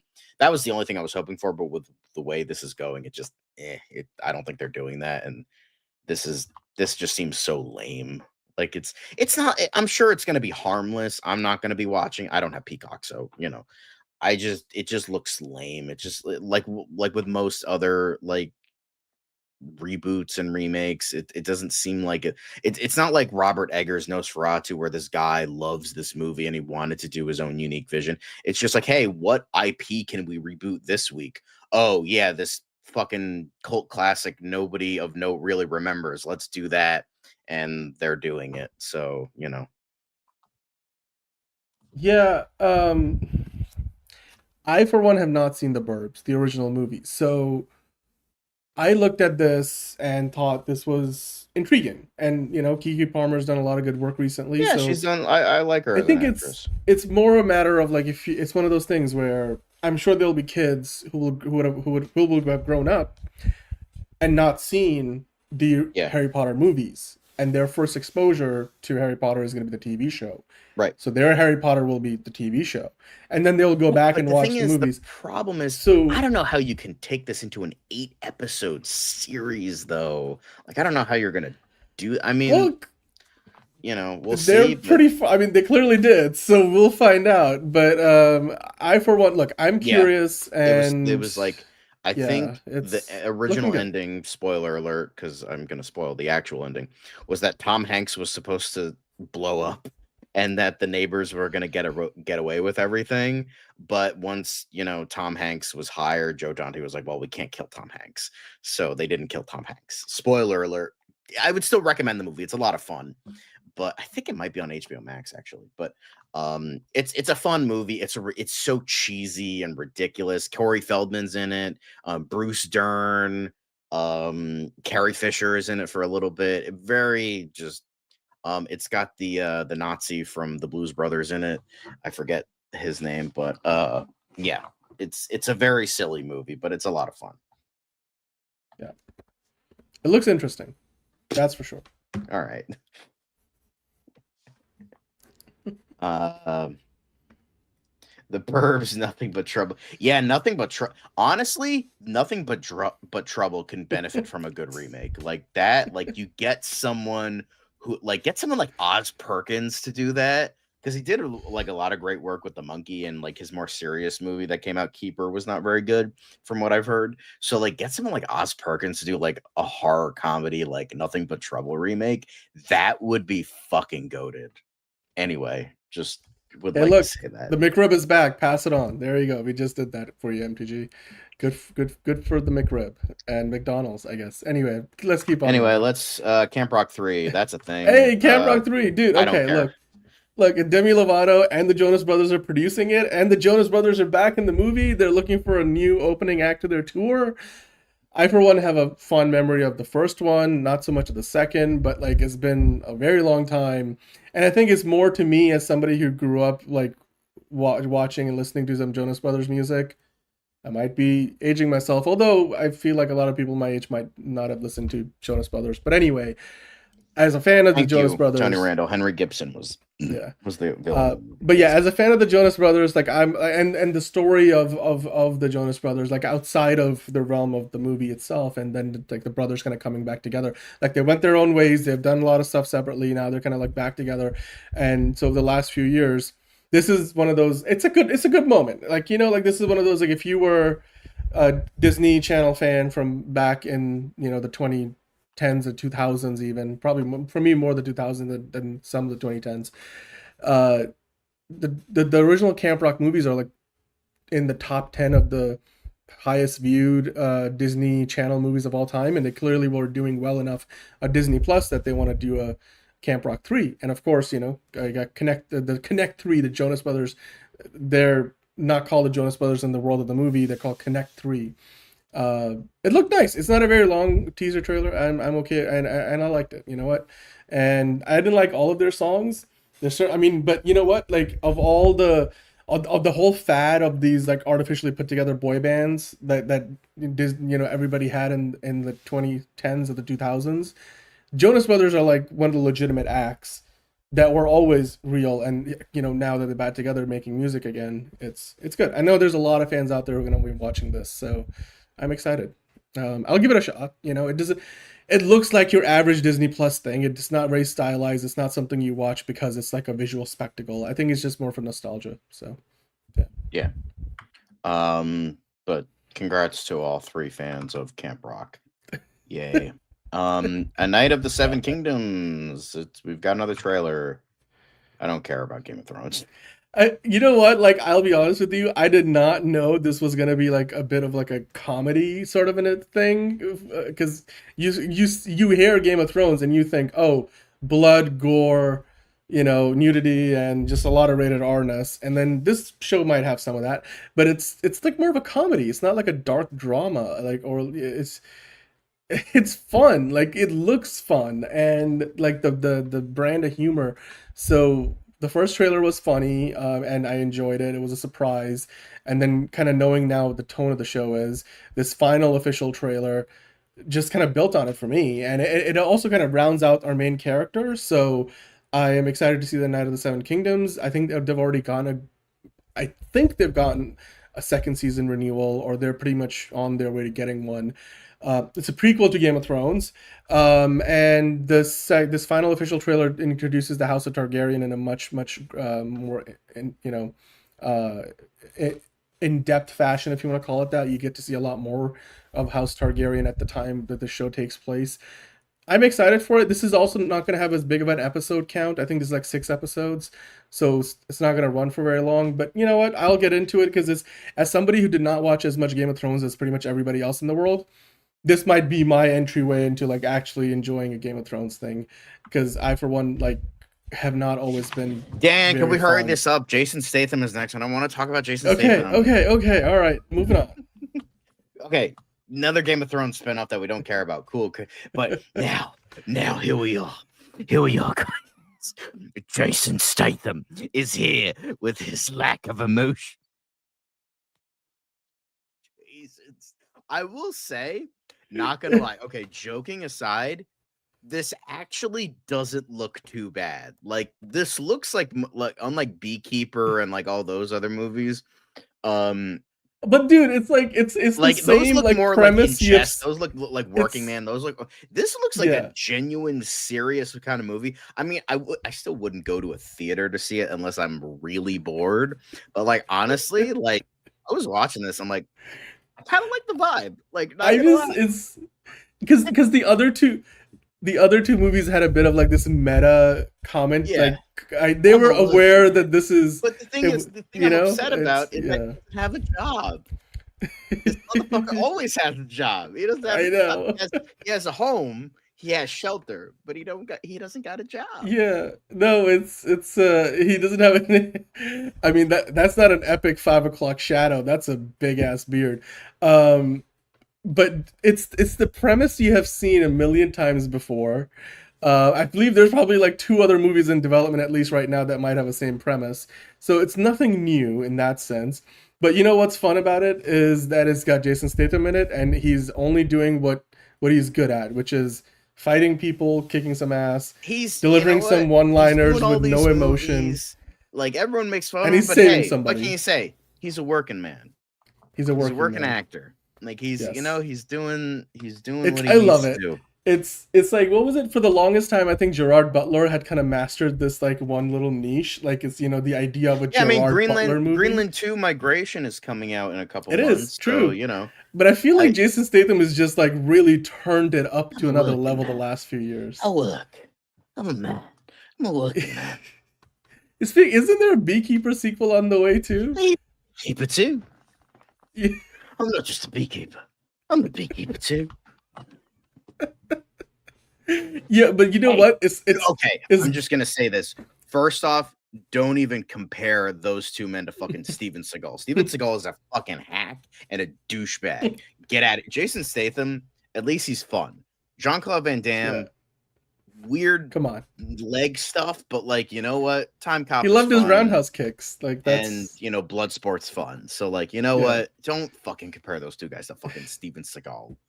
Like, oh, Jesus. To be to keep. To be to keep, yeah. I really do love it, because here's the thing. Despite the fact these movies are not great, they're a lot better than the average Netflix movie, dunking on Netflix. But anyway, I just have fun watching them. I watched The Beekeeper, the first one, at home a few months ago. It was fantastic. I haven't seen The Working Man yet. I think it's on MGM Plus, and I'm meaning to watch it. And it's made, The Working Man, based on the book series written by the racist douchebag himself, Chuck Dixon. So that's Yikes. fun. Well, apparently that means that they have a lot more books to work through. So, like, I don't care about the author. I'm just like, it's a Jason Statham movie. He's saving a person. He's a badass. He's somebody that nobody expects to see coming. Now I want to yeah. see Steven Seagal as a failed Russian super soldier in the MCU where he knew David Harbour and he's like, oh no, my friend, they tried super soldier, it did not work, but he think he's super soldier. Oh, you had the super soldier serum? Yeah, I did. Like the Nazis. Oh, fancy. It's so stupid. Yeah, I can't anyway, wait. So I clown on Jason Statham a lot, but people enjoy his movie. I don't really enjoy a ton of his movies, but like this looks okay. Like I wouldn't go see it, but like maybe I'll pirate it. Dude, come on, you will go see it. The last two movies we've just been talking about, The Beekeeper and A Working Man. I just almost sounded British for a moment. Like they both were made for like 50 million or less, and both of them made like 200 something or 300 some odd million. So they were both very profitable. Like clearly they've found, like, if you want to make a mid-budget action movie, get Jason Statham. Have him save a person or transport a person or avenge a person. And just be this unassuming retired, former assassin. Plus, like it's got Bill Nighy in it and Naomi Ackie, and they're great. Naomi Ackie's again some great stars. Like these movies are doing well enough that they're now like getting some really good cast to surround him. It's also like a situation, like I said, he's the perfect formula. It just fucking works. Funny. I just looked it up because I was curious who was directing. I don't know if it was like David Ayer. Yeah, has a deadly past. But the guy who's directing this is directing Greenland 2: The Migration. You know what? Okay. You know what? Like again, like this is a whole like little like niche like in Hollywood that we keep talking about. It works. Yeah, because so he's done Greenland, he's done Angel Has Fallen, he did Snitch, which had Dwayne Johnson in it. So Angel Has Fallen is like the one non-Antoine Fuqua directed movie in that series. I think he still produced it, but yeah. I just, because we talk about like, John Wick and then everybody else trying to do a John Wick. Jason Statham's been doing a John Wick since before John Wick was doing a John Wick. And now he's just like turned it up to another level. It's fun. And this movie kind of plays it more straight. I'm sure there'll be some tongue-in-cheek moments in the movie itself, but the trailer was fun. It's Greenland basically like 2, for some reason, Trump thinks this is an actual country. Well, it's technically the penguins, guys. We gotta put tariffs on the penguins. I was gonna say, this movie for a slight moment, just because of where we see him like sheltering, I was like, this movie just in an alternate reality, this would have been Star Wars: The Last Jedi. And, I was thinking that exact right? And instead of Jason Statham, it was Mark Hamill's like Luke Skywalker, and Rey came to help. And then, just from there, like things and just imagine the Star Wars universe instead of a machine gun, instead of like semi-automatic rifles. Is going to give us a better Last Jedi than Last Jedi was. Yeah. Instead of a semi-automatic rifle, it's the lightsaber and then the Force. Like, well, at first I was like, are they doing Home Alone on an island? No, they're like, oh no, that's just a small part of it. Like, it's just the whole thing. I'm like, did this shoot on the same? Like, I was like, I got the vibes. I got the vibes too. You're not crazy. I literally thought the same thing. I was almost going to bring that up, but then I'm like, nah, nobody else saw it. No, we both saw it. It's great. Anyway, we're still on the news. We got to move the fuck. Okay. Anyway, Anaconda, Daniel Melchior needs a fucking better agent. That's all I have to say about that. Like, Honey Poo, you were in Fast X. You were in like all these Garbo movies.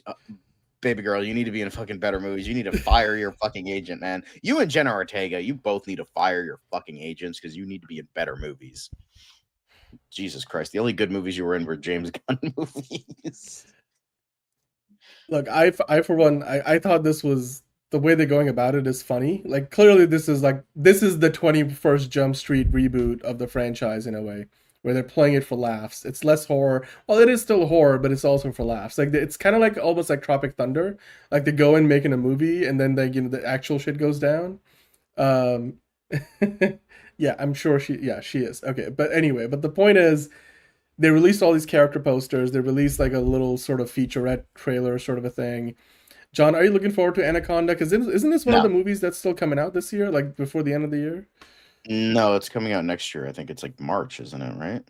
Oh, is it next year? Okay, well, next year. But I like what they're doing here. Like, it's a smart, angle. It's a smart way to kind of go about the franchise. Nobody gives a fuck about Anaconda. I know, but like maybe this is the way to make them give F about. I know that's what I'm saying, because like nobody cares. It's like, okay, let's make it Scream, but with a snake. Yeah. So sure, why not?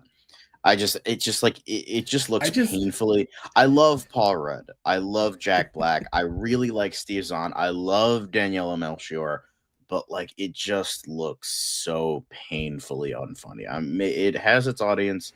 It'll definitely have its audience. But for me, it's like seeing this trailer with fucking, Sir Mix-a-Lot's Garbo fucking song in it, and I'm just like, oh, just fucking take me out of my misery. So I just really like Danielle Melchior. She's a great actress. I think she just needs to be in better shit than Fast X and Anaconda. I don't know. I'm gonna give, like, I don't do well with snakes, so that's probably the reason why I'm not gonna see it in theaters. Is this coming out on Christmas? I could have sworn it was delayed to next year. Hold on. That's what I was thinking. Isn't it not? Is it not coming out this year? Is it? Hang on.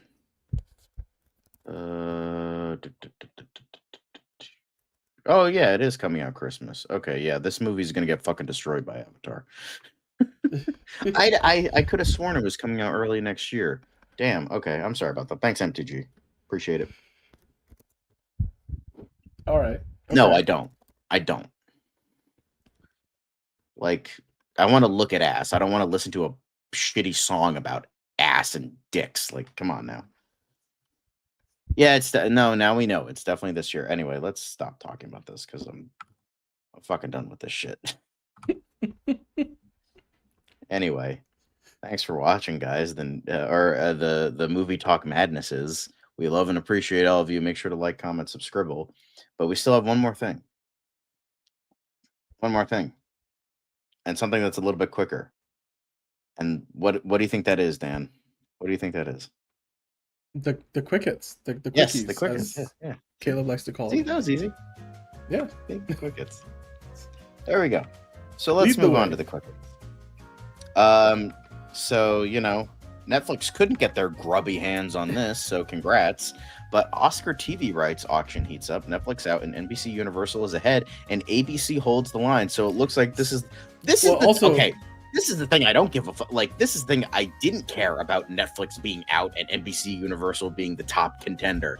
I wanted that for fucking Warner Brothers, but not this.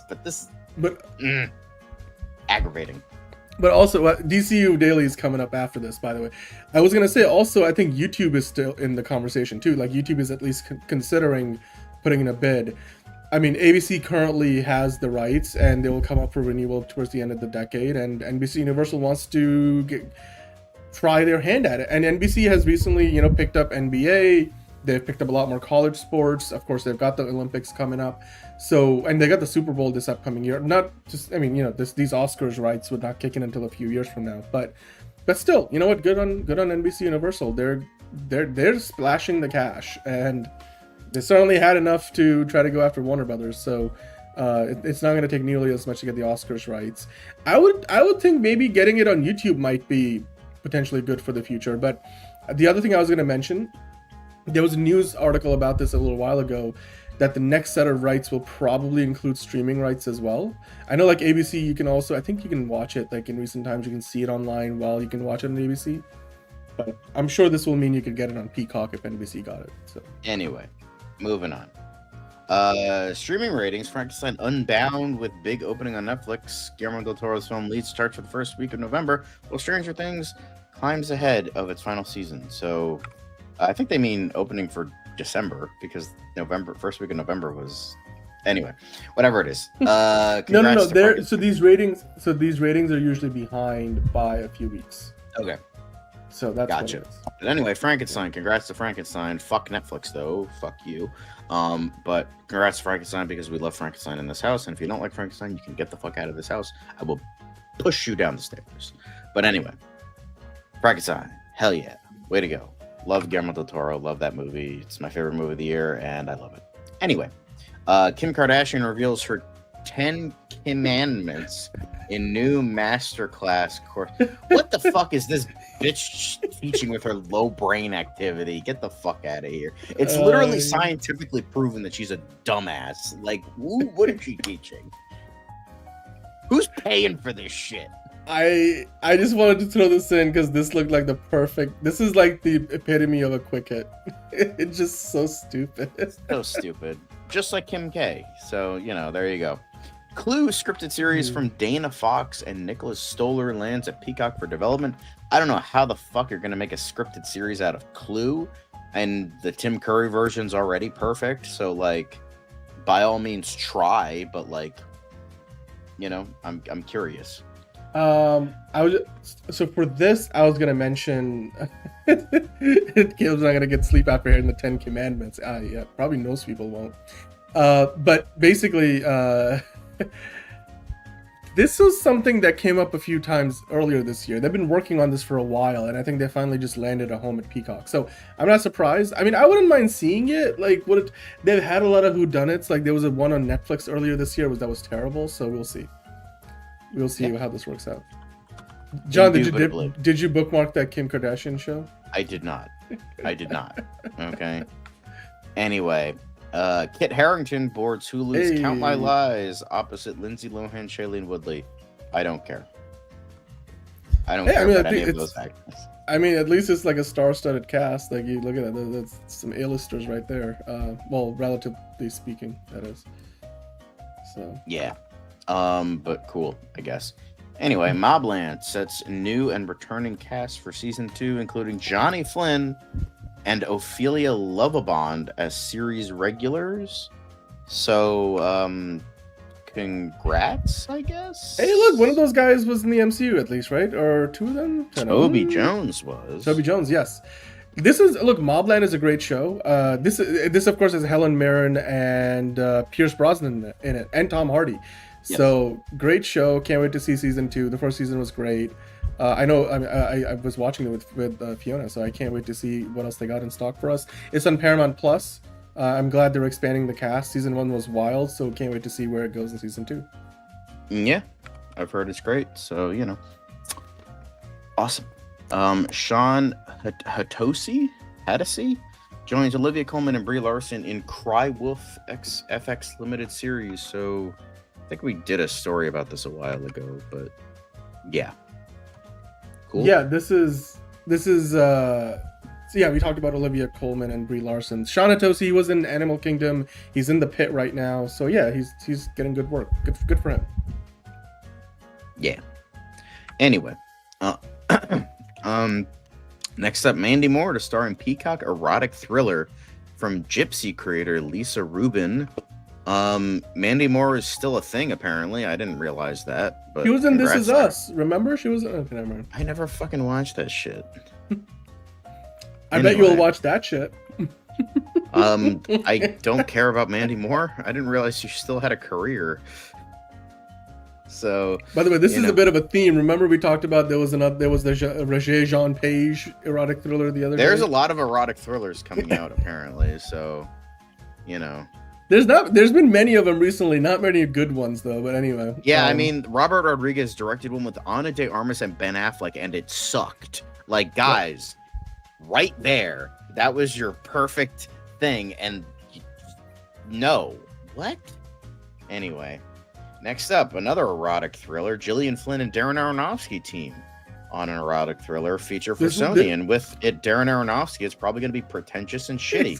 Gillian Flynn. This will be pretentious. So, she's in a bunch of other stuff, right? She's got like a ton of other shows and I think in movies. She's a busy writer. She's in demand. Yeah. Authors apparently working with David Fincher on something right now. Yeah, I think. Well, probably another erotic thriller. Who knows? Anyway, cool. All-American and Georgie and Mandy's first marriage production assistants vote to unionize. I didn't know All-American was still on. What is that, going like 10 seasons now? Oh. Yeah. But you know what? This is great. Also, I thought CW got rid of all their programming. Like, all their, like... No, they still have a few scripted things. There's not many, and they're not all the same holdovers from before. Like there's some new stuff they've gotten, but yeah, I mean they still have largely unscripted stuff, but they have a couple of things like this. But yeah, this is the latest organizing win for Production Assistant United, a movement that aims to organize these entry-level workers nationwide. We talked about it the other day. Was the Pit had their production assistants unionized? So this is great. I hope this continues the trend. This will be great for PAs. They need this. So yes, they need that. All of us. Anyway. But next up, Landman renewed for season 3 at Paramount Plus. Way to go. I mean, season 2 just started. I'm not surprised. They're gonna try to like get as much out of Taylor Sheridan before he's gone over to NBC. So, yeah, and they keep adding to the cast. I think like what's her name, Demi Moore is the new addition this season. I want to see who else to bring in. Billy Bob Thornton is in the show now. Well, no, actually that's his show. Who was it? No, Andy Garcia's coming in. Or wait, am I mixing it up? Is it in Landman or I think he's in Tulsa King? Anyway, whatever. They've got a big cast, so, you know, a lot of A-listers. Hey, Swag Fan, hello. Thanks for stopping by and listening in while you're at work. Happy Friday to you indeed. And now Saturday, if you're on the East Coast. And now we move on. The Traitors heads to Korea with actor Cha Soo-won as host. I don't know what the fuck this is, but congrats. Dude, you don't know? We've talked about the Traitors so often. So this is, I mean, it's like a format of a reality show, but the American version, the new season comes out on Peacock next year, and the Celebrity Traitors, the British version, just did really well. It got renewed by BBC. I don't know when that's going to be coming out in the US, but it's been, a lot of the other versions are on Peacock, so now it's going to Korea. I want to see how different that looks, because they've got a New Zealand version, they've got an Australian version, they've got an Indian version. It's like, this thing is, there's a lot of different Traitors iterations.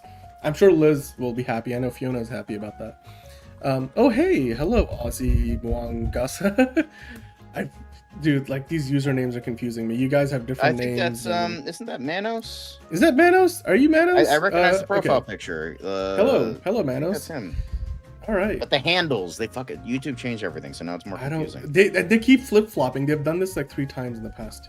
Anyway, India's Joestar commands 760 million TV viewers as CEO eyes global content ambitions. Dan, this is all you, buddy. Yeah, well, so, dude, we talk about how Netflix has 300 million subscribers. Like, India has a huge population, obviously the biggest in the world.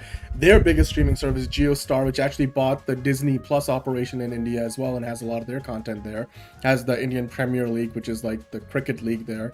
And yeah, dude, it's huge. Look at those numbers. Now, clearly the revenue doesn't quite equate in the same way, but still, it's great to see. And now they want to expand with more programming that is appealing to other, English-speaking language countries as well, which I understand. And yeah, they've got a solid foundation, and their turnover, their revenue is really high too.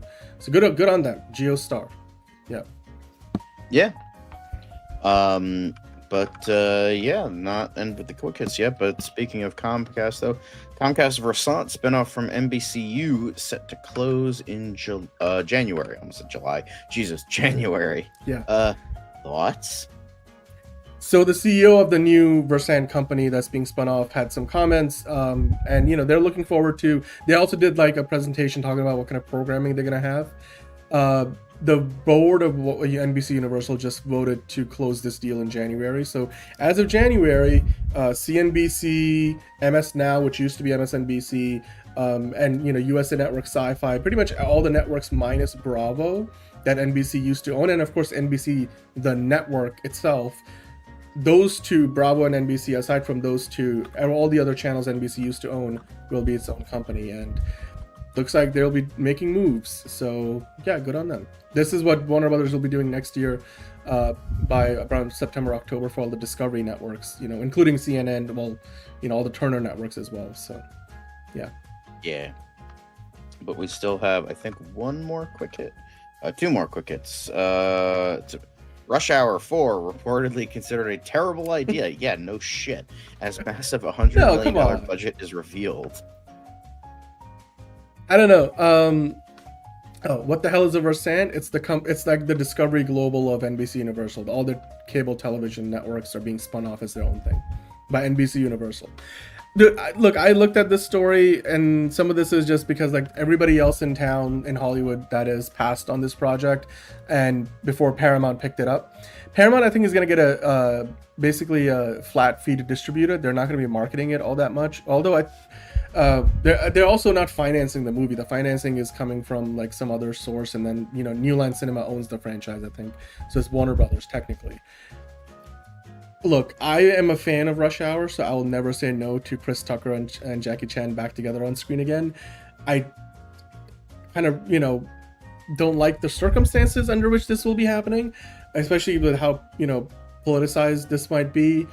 But I like Rush Hour. I've always loved Rush Hour. Give me more Rush Hour. This movie should have come out 10 years ago, but we'll see. Will it justify its budget? I don't know. It might flop. But hey, look, Bad Boys came back a few years ago. They made 2 of those movies, and they did really well. Yeah, so if it's done well, it could be great. Let Jackie Chan retire. Like he was in Karate Kids this year. He's still doing movies in China. He was like a stunt double half the time. Like, hey, okay, fair enough. But I'm saying he's still doing movies, right? Like, it's up to him. Like, I'm not gonna tell Jackie Chan when to retire. So, I mean, look, I don't know what they're gonna do with the movie, but like, we got a Beverly Hills Cop this year, so it's still in vogue to do this. I mean, I think the biggest reason why they hadn't done it is because of the whole Brett Ratner situation, and Paramount doesn't seem to mind. So, cool. I'll go watch this in theaters. I will. I know a lot of people will too. Will it be enough to kind of justify the budget, though? That will be the question. So, yeah. And then Mandalorian and Grogu leaked synopsis reveals some surprising new story details, including Grogu's future. Yay. This basically talked about how they're going to be going after a bunch of generals, kind of like the storylines from the TV show itself. Like, there's a few generals who are left over from the Empire that are just holding on to these like leftover assets and facilities from the Empire. And, the Mandalorian and Grogu, they're just going about just beating up and destroying those little cells. So it's essentially like if like a bunch of American soldiers went to Argentina and killed Nazis. Like, that's essentially what this is. Kinda is. That's not the analogy I drew for myself. I think it was more just I look at it and this doesn't seem revolutionary. Is basically what at least the last season of The Mandalorian was about for the most part. And while they were not spending time doing side quests, aka Dave Filoni doing his thing. Gross. But the one thing they do make clear here, or at least this synopsis is a reported synopsis. It's not official, but they do mention that we might be getting the Kyber crystals. Is that how do you the Kyber, but not the Kyber crystals. But there's it's not the Kyber crystals. It's the Kyber crystals. If you scroll down a little bit, so that's something from the Legends, side of Star Wars. So the Kyber crystal, the thing that was good until Disney got rid of it. And then, like, we have our own stuff. And then it's like, wow, your stuff sucks. Yeah. Well, basically, they're going to discover the Kyber crystal that's going to help Grogu amplify his force powers, which, again, they're leaning into the legend stuff that they're slowly bringing back. So, yeah. But at the same time, they're just building on the story that they were telling in season 3 of The Mandalorian. It doesn't seem like this is anything revolutionary. And they potentially want to do 3 of these. I feel like they just decided that they wanted to spend more money than what was justifiable to keep it as a TV show, and so now they're just doing it as movies. And I mean, back in the day, they used to happen. Like, Star Trek shows became movies down the road. Stargate, like, they did a couple of movies for SG-1 after that aired for 10 seasons. So I suppose this is the closest equivalent of that in the modern day. 3 seasons of a TV show, then you do movies until the wheels fall off, and then, you move on. So, interesting. But I'm going to give it a shot. That's a word for it. I don't know if I use that exact wording, but sure. But that's it for quick hits, guys. Now we're gonna get into DCU Daily, but until then, thanks for watching the news portion of it all. And we're only 2 hours in, and we still have Fancast Friday to get into. So, we'll try to keep that as short as we can. But until then, let's be #blessed until Netflix inevitably boots James Gunn out of this. But we'll just hope and pray. It's another project that's been blessed from the beginning. There's the shot right there. That. Okay, we don't need to C chorus. Right there. Hey, buddy. Eyes up here. Now you want to get nuts? Let's get nuts. Here we go. Victory mine. Ask me how am I doing? I'm telling you, really, I'm doing sublime. I never wait in a stewardess line. I just go do it. I'm moving my time. Really had nothing to do with it. How am I moving? I'm moving like you want to shine. Follow my lead. Don't listen to lies. I had to put me all in the line. That's why I know that victory's mine. I prefer Jared Leto. Hunka hunka.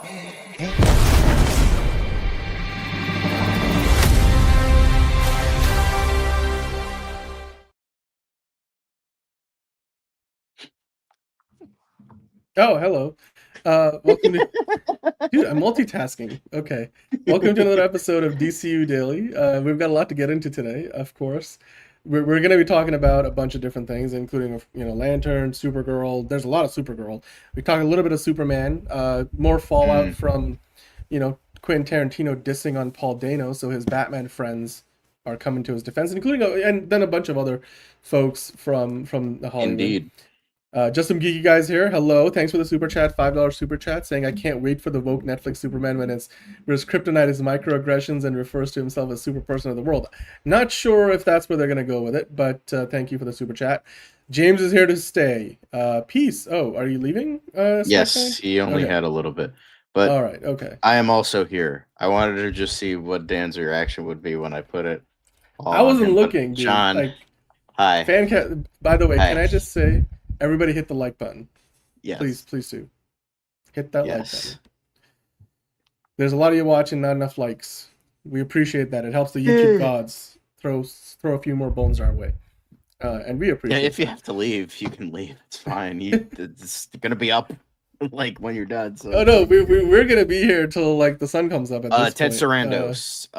If you want his address, Hello, Bane. I can give it to you, Bane. Like if you need that. John's gonna dox Ted Sarandos on the internet. I think that might already. No, I'm unhappy. Netflix was probably the worst option, and considering the Ellisons are in Trump's pocket, that's not a good thing either. Somehow Comcast was the good guy in all of this. Oh no! Come on, Caleb. Why are you gonna be like that? Just hit the like button if you're enjoying the show. No. God, Yeah. now no one's gonna like. Now I'm gonna rescind my like. I'm just gonna go like it, but now I'm not. Anyway, although speaking of Superman, we got another quick hit. Woke Netflix Batman will be driving an all-electric, carbon-neutral. Okay, I don't think any of that is happening, but thank you again for the super chat. Anyway, apparently, this is probably the most interesting news, because if this goes through, then I would be right, and I like being right. So, apparently this is rumor mill. The front runner to play Brainiac in James Gunn's Man of Tomorrow is revealed. Now, this is just a rumor, but if it's true, then we would have called it, kind of. I mean, I know other people stated it, but we also would have called it. So, as we all know, it's kind of confirmed, kind of not, that Brainiac is going to be the villain of Man of Tomorrow, and that Lex Luthor and Superman are going to team up against him. Whether that's officially from James Gunn's mouth, we don't know. The Rap claims they talked to him and said, "Oh yeah, it's definitely happening." But we'll see. But apparently there is a front runner to play Brainiac, and this comes from Daniel Richtman. And apparently there were tons of names, like Clay Spang was said, David Hyde Pierce, Wallace Shawn, Sam Rockwell, we talked about the other day, and it appears that one of those people on the short list was Matt Smith, and Smith, coming hot off his comic book movie Morbin Time and House of the Dragon with Millie Alcock, apparently Matt Smith is the front runner for Brainiac, which would make sense, because he's not like someone huge and a big A-lister like Ray Fiennes, even though he would be perfect for the role. But it's not someone like totally weird and unknown like fucking Wallace Shawn. Like, what the fuck was up with that? Anyway, so Matt Smith seems to be the front runner. Although they claim it's a safe choice, I don't think it's a safe choice, because it's, I don't know, that's just weird. But he had this to say, like, in regards to his career, I'm not going to say all of this, but I'm curious. Now, here's the thing. First of all, this is a rumor.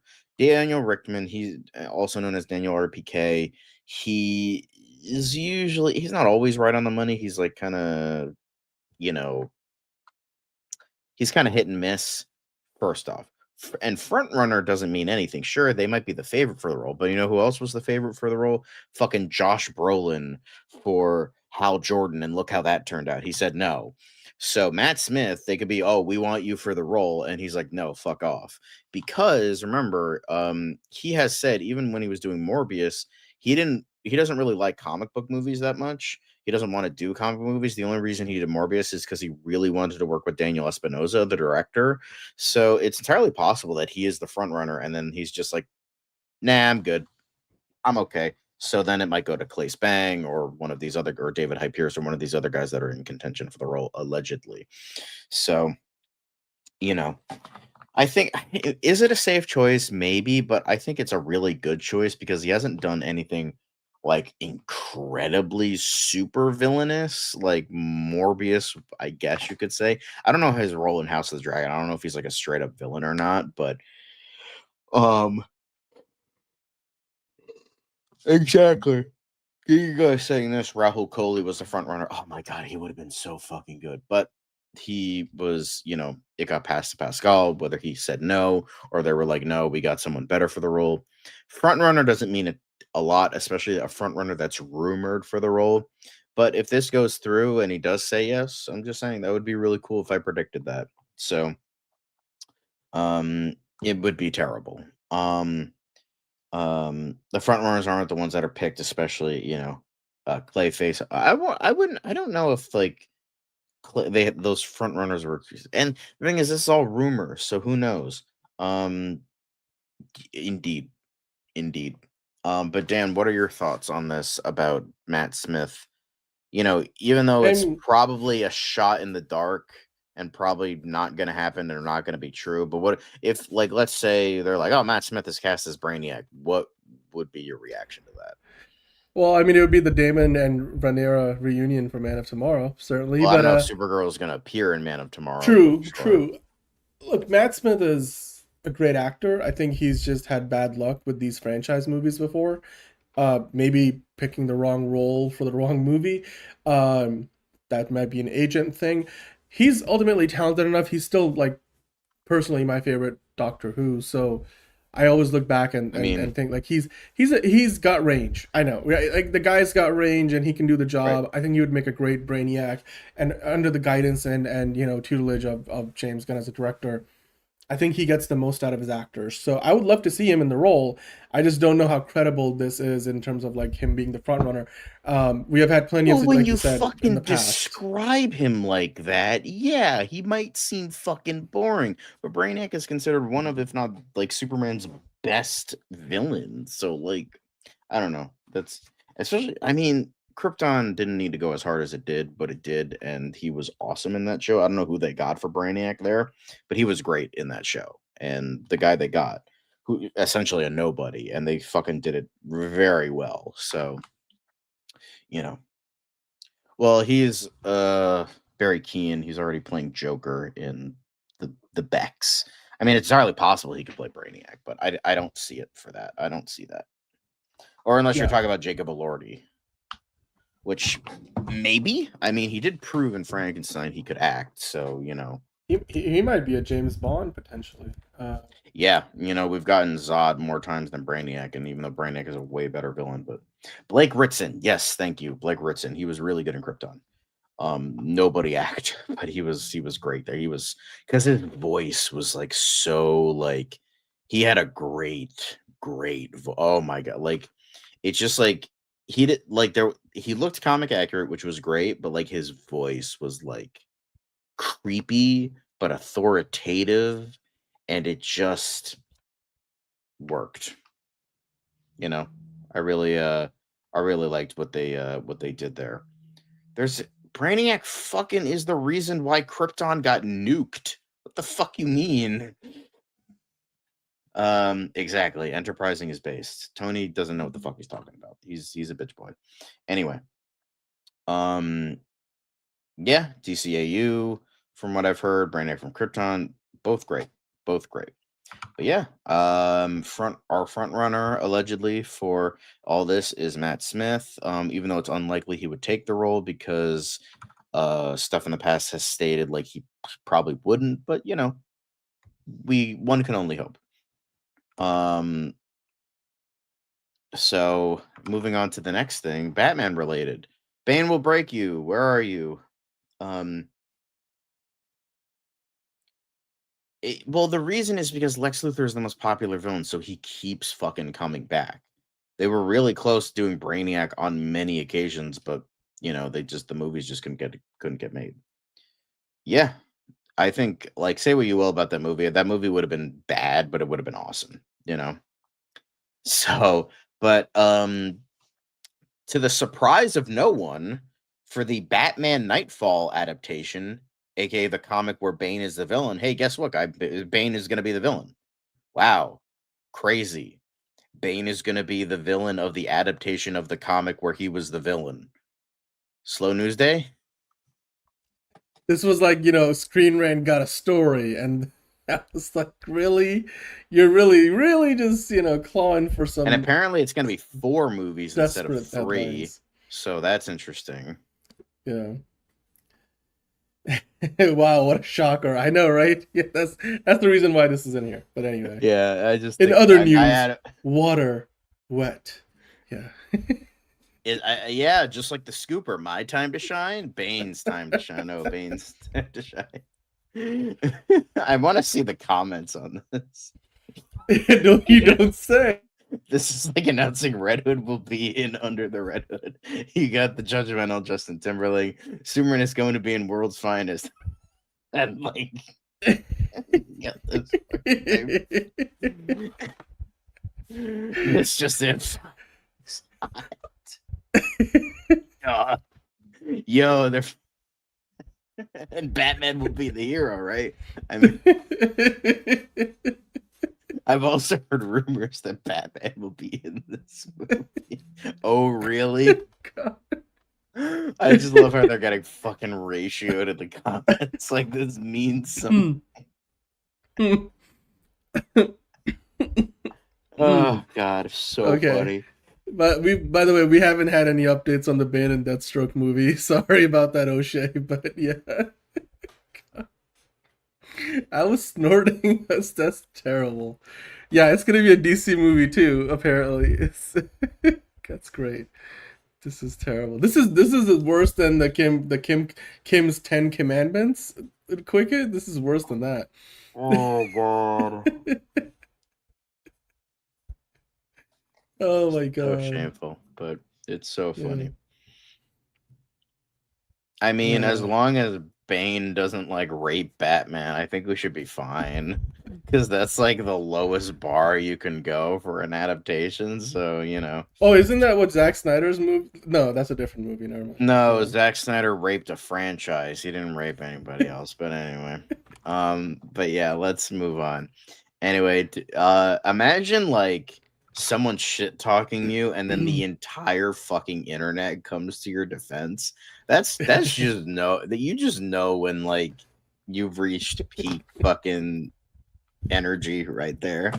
So Batman 2 co-writer Mattson Tomlin is pleased to see so many people cheer for Paul Dano after Quentin Tarantino was being a fucking moron. Oh, sorry. Said his acting in There Will Be Blood was weak sauce. Not only is he a terrific actor, but he's an astonishing director who exudes control and tremendous empathy. So, you know, yeah.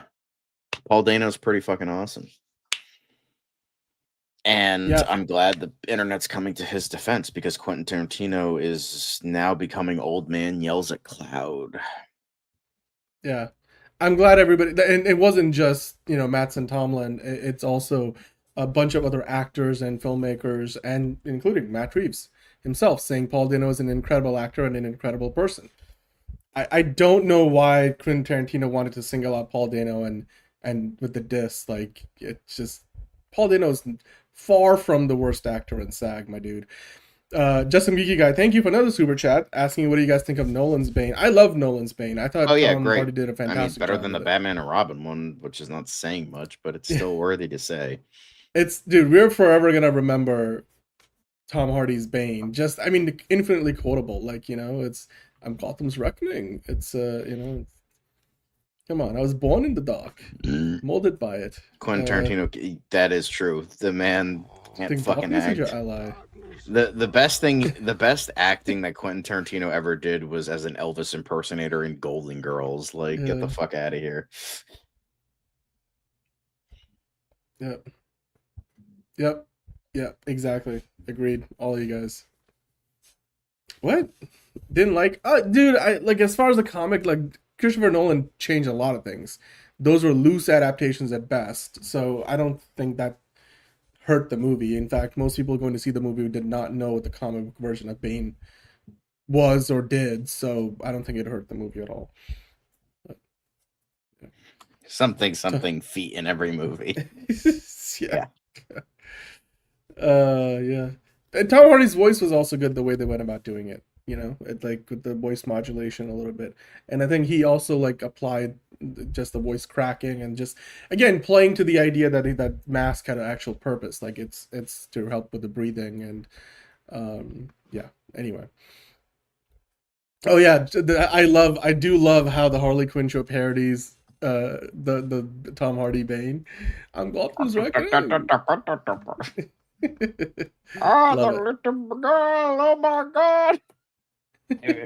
I swear, fucking Kite Man needs to get another fucking season. I swear to God, if Kite Man doesn't get another season, I'm going up to Gunn himself and be like, "Give me Kite Man season 2."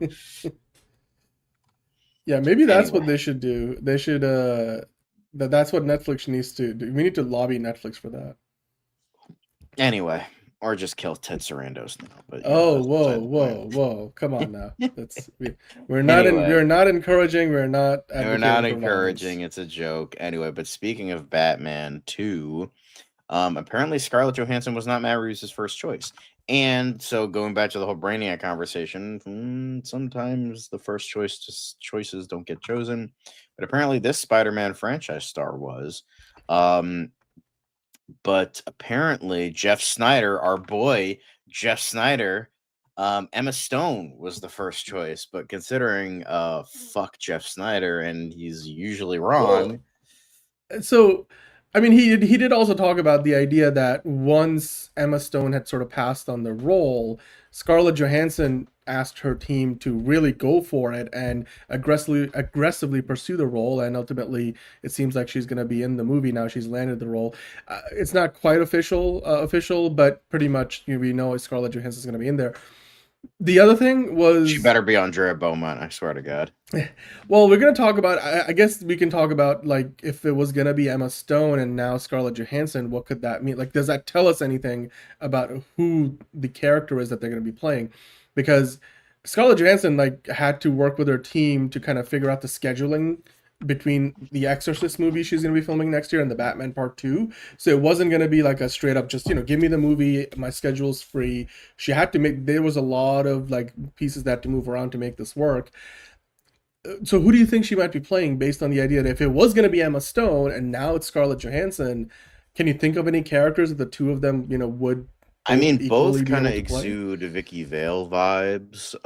I do think both Andrea Beaumont, Julie Madison, definitely not Poison Ivy. Scarlett Johansson fits that. I don't think Emma Stone would.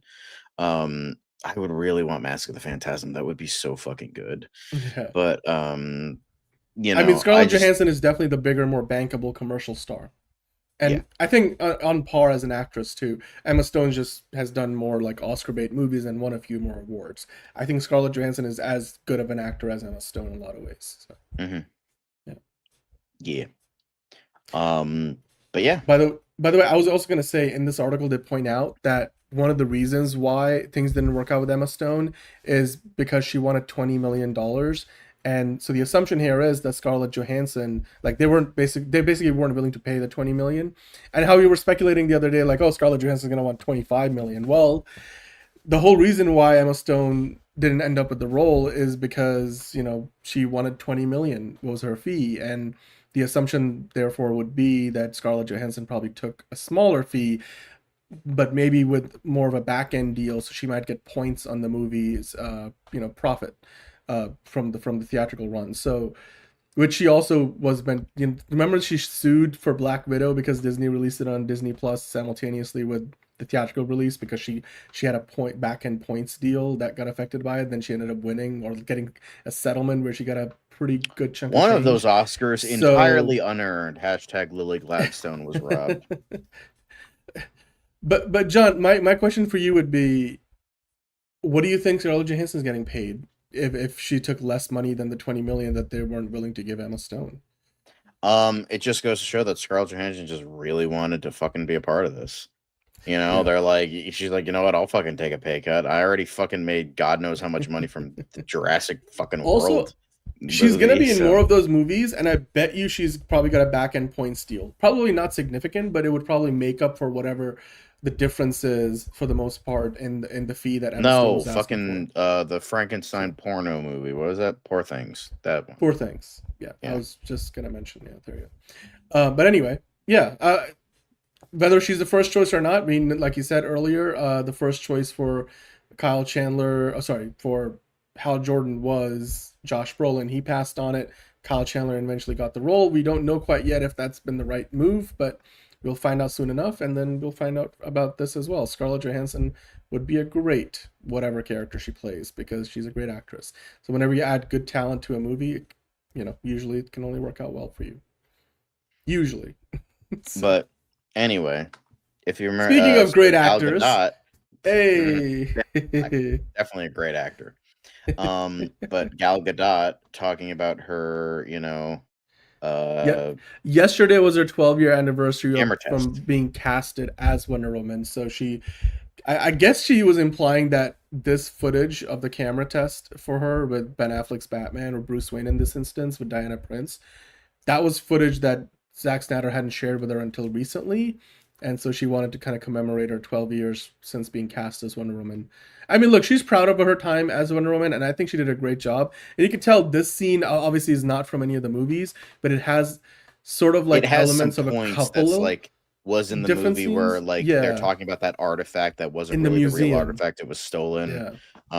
So it's definitely that vibe, but it's not like the same exact thing. But I do remember something like this.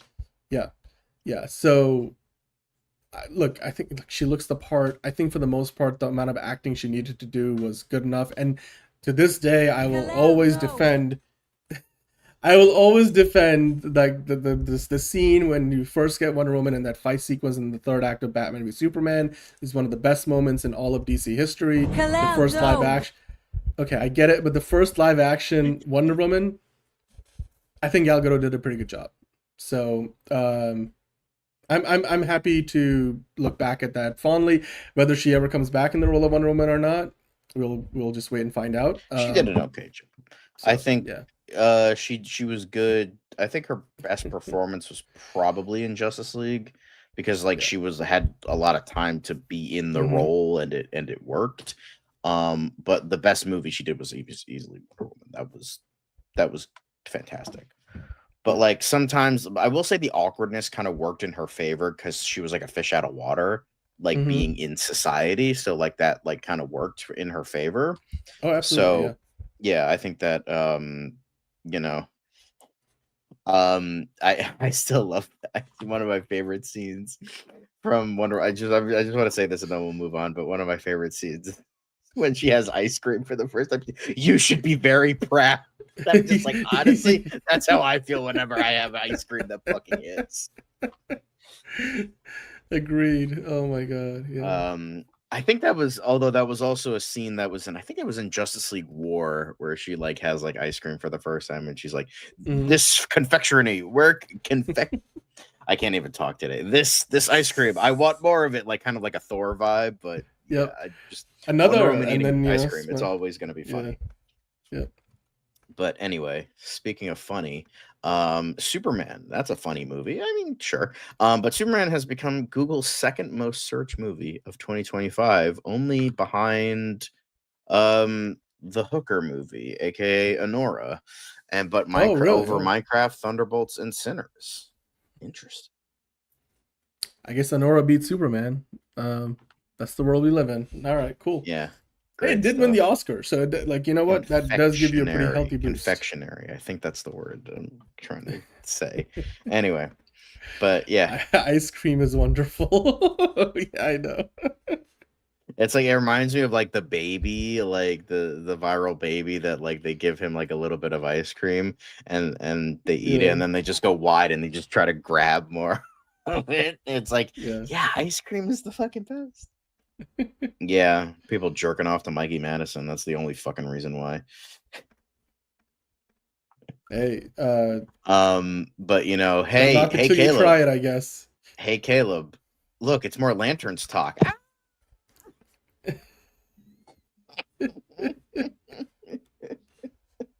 But you know, we got to talk about it. Anyway, so you know, apparently a Lanterns trailer was screened yesterday during an HBO Max event in London. Thoughts? Do you think this is true? Oh no, this is true. No, this is definitely true. I mean, this Hollywood Reporter, but like, I don't know. No. Okay, so all right, so this was part of Casey Bloys and the rest of the HBO team doing like a big presentation about what's coming out next year. They showcased a bunch of shows. That's where I think they first dropped the Knights of the Seven Kingdom, the Night of the Seven Kingdoms, like Game of Thrones trailer for HBO. They also showcase, now that trailer's made its way online, but they also showcased the Lanterns trailer, which I think this is like the second place we have seen the screening, like news about this being screened in the past week or so. So clearly there's a trailer that exists. It's not publicly available, but at this event, which was, you know, a private, like it's an event where I think it was for shareholders or for like, you know, some kind of convention or whatever. So anyway, or maybe brand partners. And yeah, so it wasn't for the public, but they did screen a trailer. To me, that means it is the second. There you go. Exactly. So yeah, like release the trailer. Like to me, that means that they must have something that's ready to go because they're not showing it to just like test it out. They're showing it to audiences to tell them this is what we got coming out on HBO next year. Get excited. And us fans want it. So I hope that we get to see it soon enough. And I bet you that this is probably something that we will get either by the end of the year or very early next year, because I can't imagine like why they'd be holding it back for much longer if they're already showing it at these events. And I'm excited about it. I can't wait to see the first look of this because that will really inform like whether this is going to be a show that's worth watching or not, considering, you know, there was some talk about, I feel like the mischaracterization, at least by, what was it? Who was the creator of the show?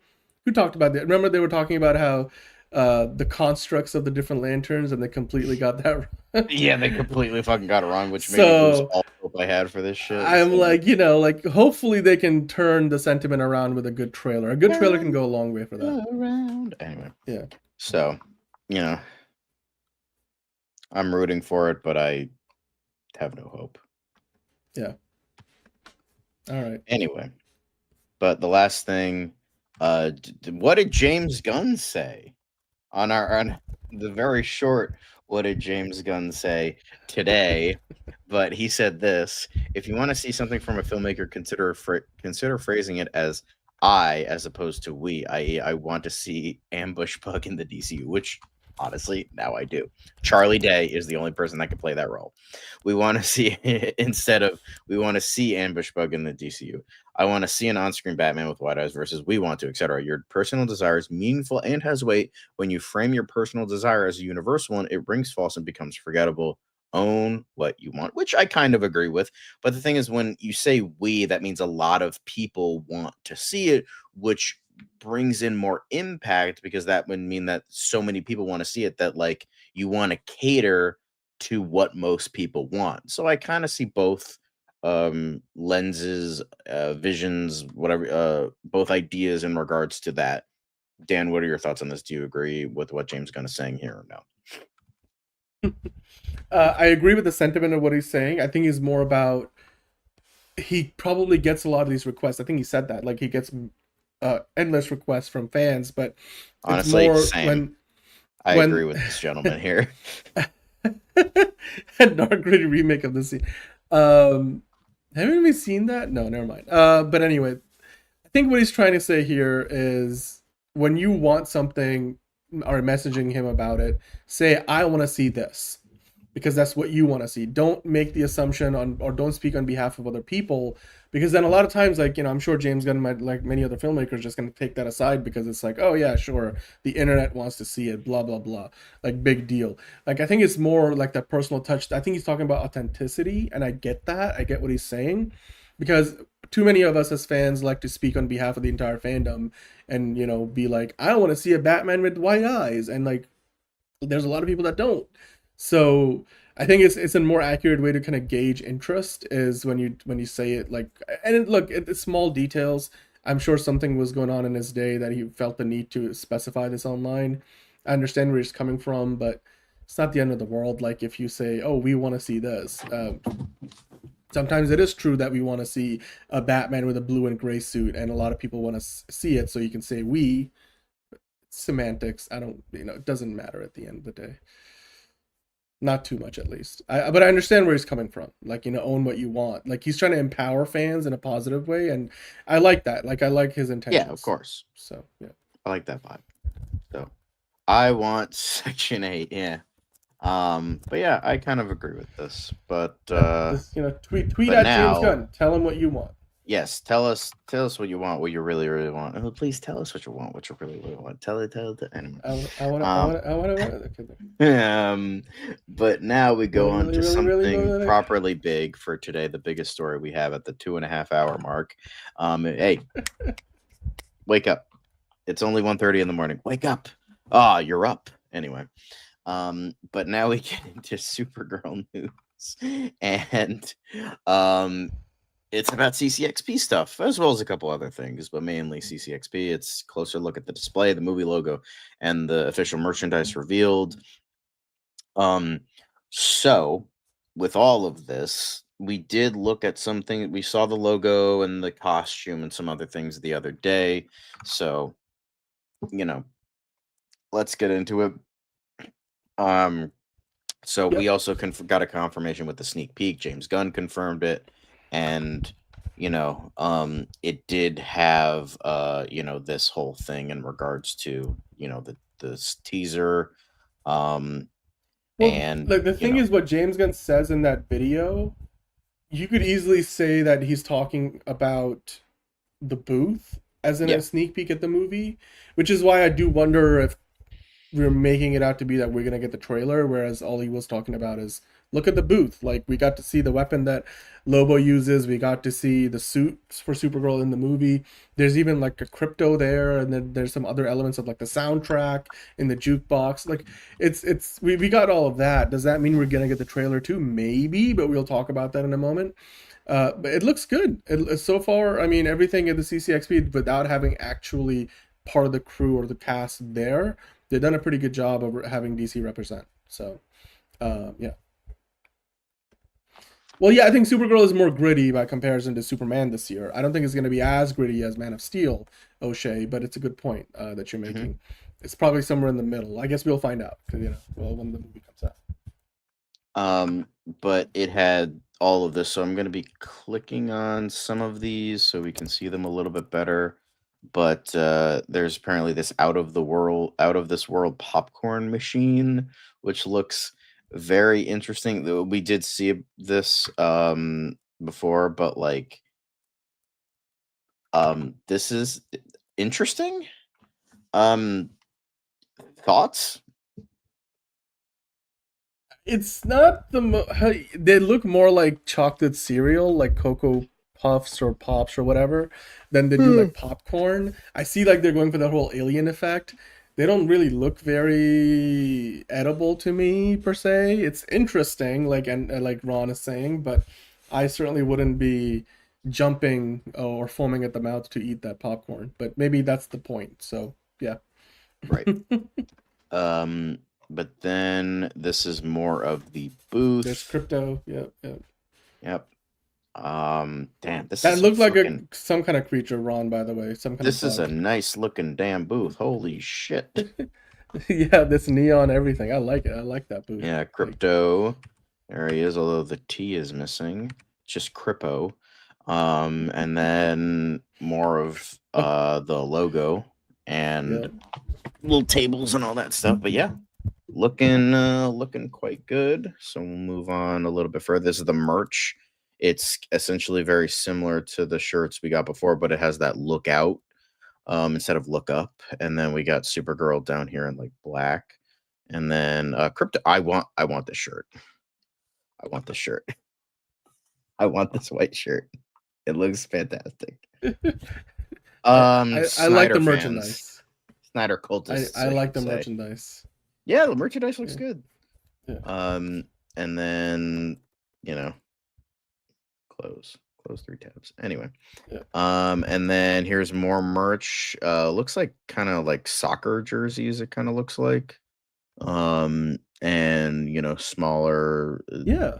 Kid well, stuff. It is Brazil. Like Brazil loves their footy. So yeah, of course. I mean, that's obviously. But yeah, looking good. And then we did see this the other day, the official logo for Supergirl. But yeah, looking good. Looking good. It's a good start to the marketing campaign. I just need to see the trailer. I think that's when the hype machine will really build up. So yeah, this is a great and we'll start. see if this trailer is the description for it is correct, and if Blondie is being used. Indeed. Yep, it's going to be the summer of Supergirl. Hell yeah. Well, we did hear not too long ago that that's the idea in terms of their approach with the marketing campaign. So that's encouraging. That's because like you want to put her on the same level, or at least similar level, because she's meant to be one of the pillars of the the DCU, I should say. So yeah, I wouldn't expect any less. Yeah. And apparently, speaking of the trailer, this is just a rumor. Again, rumor, take it with a grain of salt. This could be when the first trailer is being released. So according to the break room, select members of the press will see the Supergirl teaser trailer on Sunday, similar to how the Superman trailer was launched for them in advance, with a possible online release this coming Monday. Now, nothing is confirmed. Obviously, this is just a rumor, but we're sure DC Studios will want to dominate the conversation with the sneak peek for before Avengers Doomsday and the Odyssey's respective trailers arrive. Those are both expected to play in front of Avatar Fire and Ash when it comes into theaters December 19th. It's also been revealed, as we previously talked about, that a Lanterns trailer was screened at an HBO Max event in the UK yesterday, confirming a teaser is ready to go. That doesn't mean we'll see that immediately, but we are.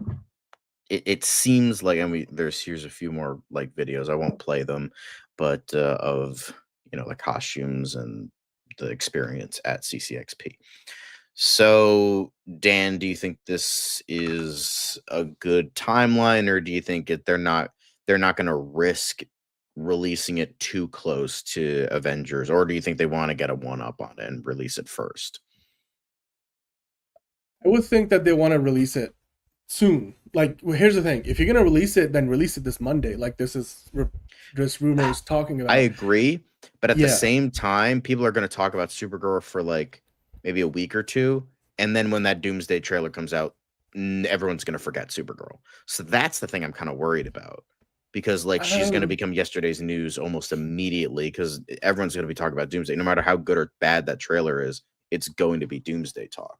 So that's the thing I'm kind of worried about. So yes, you do have the benefit of it being revealed first, but Superman, you didn't really have any other big trailers coming out that took away from its impact.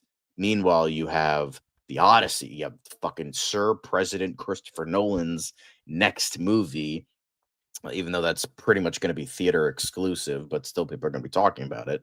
And then you have fucking Doomsday, the next Avengers movie with the grandiose return of RDJ, the Russo brothers, and every fucking Marvel character under the sun. So the only thing I'm worried about is releasing it sooner rather than later, which maybe is good to dominate the conversation first, but then it's going to be taken away once that gets thrown. Do you at least see where I'm coming from, or do you think that's hogwash? Well, okay. Can you guys tell me when is the Avatar coming out? What's the specific date? Isn't it 2 weeks away? December 19th, so it would be around 2 weeks from now. 2 weeks from now, right? 2 weekends from now. Look, yes. I think there's enough time. That's enough time for us to do it, for them to release it, right? Because I do understand the whole Avengers hype dying down and stuff, but here's the thing. Once that Avengers hype train is on the way, then like the next big one is like they're gonna put a trailer out for Nolan is already a Sir. The Super Bowl. It's Sir Christopher Nolan. He is knighted. So yeah, Sir President Dr. Christopher Nolan. Sir President Christopher Nolan. Anyway. I think 2 weeks is enough time to build the hype train. Like that's enough time. Like the Superman trailer, we were talking about it for months because we talked about it like 5 days a week. But in terms of the general conversation, like the majority of the attention is going to be for the first couple of weeks. And if DC does a good job of keeping the conversation going on social media, then they can make that last. Because if you don't do it now, then you wait for the Avengers trailer stuff to die down, then you're getting into the Super Bowl territory, and then by that time, in early February, they're going to put out another Avengers trailer of some kind, and then you probably, and all the other trailers, so do you want to get lost in the Super Bowl shuffle? Do you want to pay for that, even, like they didn't do for Superman? And at that point, you're talking about putting the first trailer out, when, like, March? Like, because the Avengers trailer is going to be in the conversation for pretty much most of January, not to mention the Odyssey and everything else. So, and you're going to get more stuff for Toy Story 5. The Minions movie coming out next year is going to drop its trailer sometime in that period.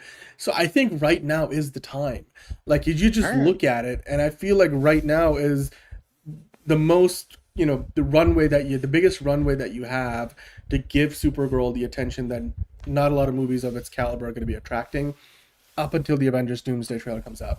If the rumor is true, however, that they are releasing a Doomsday trailer before Avatar comes out, and then they have multiple trailers lined up, then I think that's a different conversation. But still, it's just a situation where, look, Supergirl is not going to occupy the same amount of headspace for people that Superman did. Not only because it's Superman, but also because it was the first movie in the new DCU. So with Supergirl, you're looking at a situation where you want to build up the hype. You want to show us what that movie is about, how good it is potentially. You want to sell us on the movie early, because when it comes out, it's going to be packed, in the summer movie season. So right now is the time. I think it's just going to get way too busy. Yeah, also, exactly, enterprising. Spider-Man Brand New Day probably drops his trailer on Super Bowl as well. So there's just a lot of other movies that will be occupying, the cultural zeitgeist for the next few weeks and so. So if they don't have an Avengers trailer lined up for next week, then I think, Supergirl needs to just seize the moment. Like, look out for that trailer, literally. And we know Supergirl's not going to be as big as Avengers Doomsday, probably not even close, but you want it to do good for itself. And I think good for itself probably means 500 to 600 million, sort of like what Fantastic Four did this year. But at the end of the day, I just don't see another opportunity where you...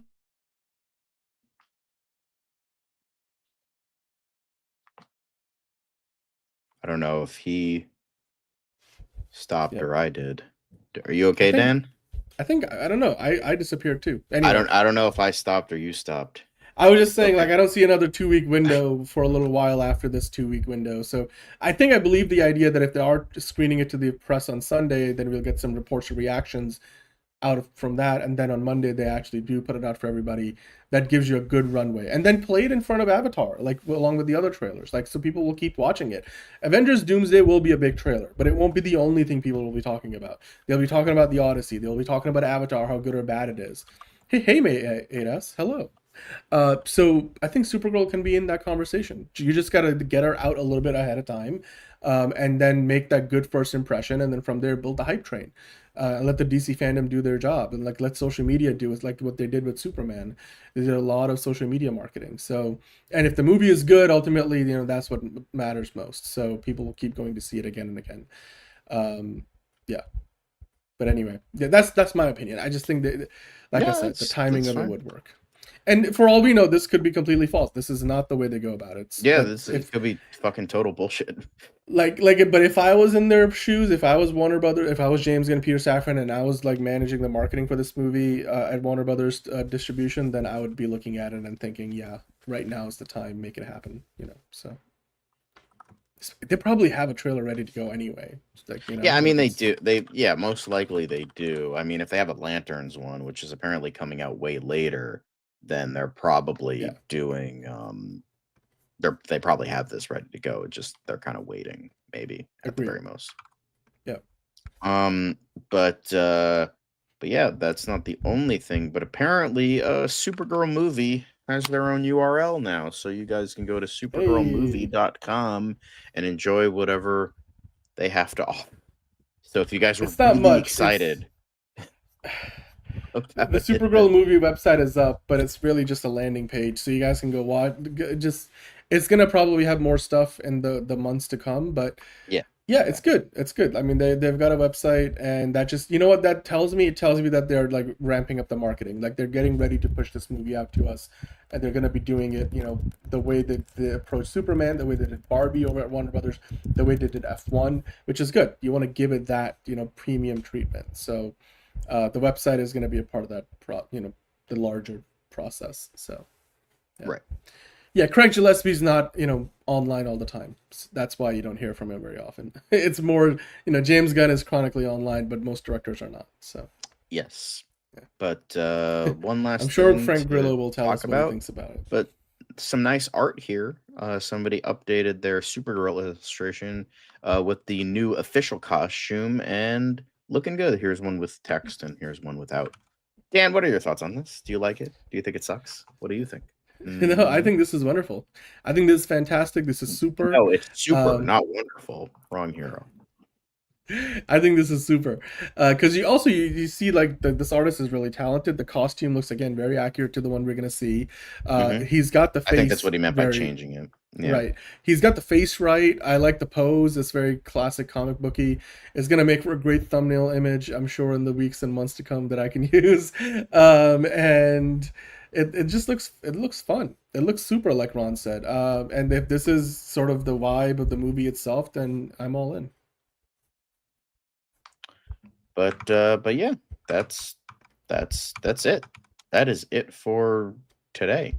Well, until we get to Fancast Friday, but that's it for DCU Daily, guys.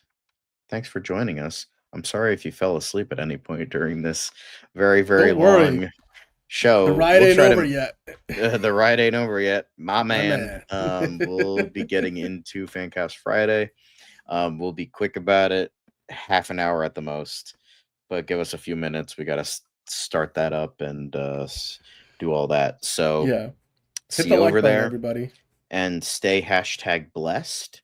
Have a good night. If you can't join us for Fancast Friday live, that's okay. Catch us after the fact. But because I know people have to go to bed, so please get sleep and take care of yourselves. Remember that always, and stay #blessed. See you over at Fancast Friday, and if we don't, see you Monday. It's another project that's been blessed from the beginning. There's the shot right there. That. Okay, we don't need to see. Right there. Hey, buddy. Eyes up here. Now you want to get nuts? Let's get nuts. Here we go. Victory mine. Ask me how am I doing? I'm telling you, really, I'm doing sublime. I never wait in a stewardess line. I just go do it. I'm moving my time. Really had nothing to do with it. How am I moving? I'm moving like you want to shine. Follow my lead. Don't listen to lies. I had to put me all in the line. That's why I know that victory's mine. I prefer Jared Leto. Hunka hunka.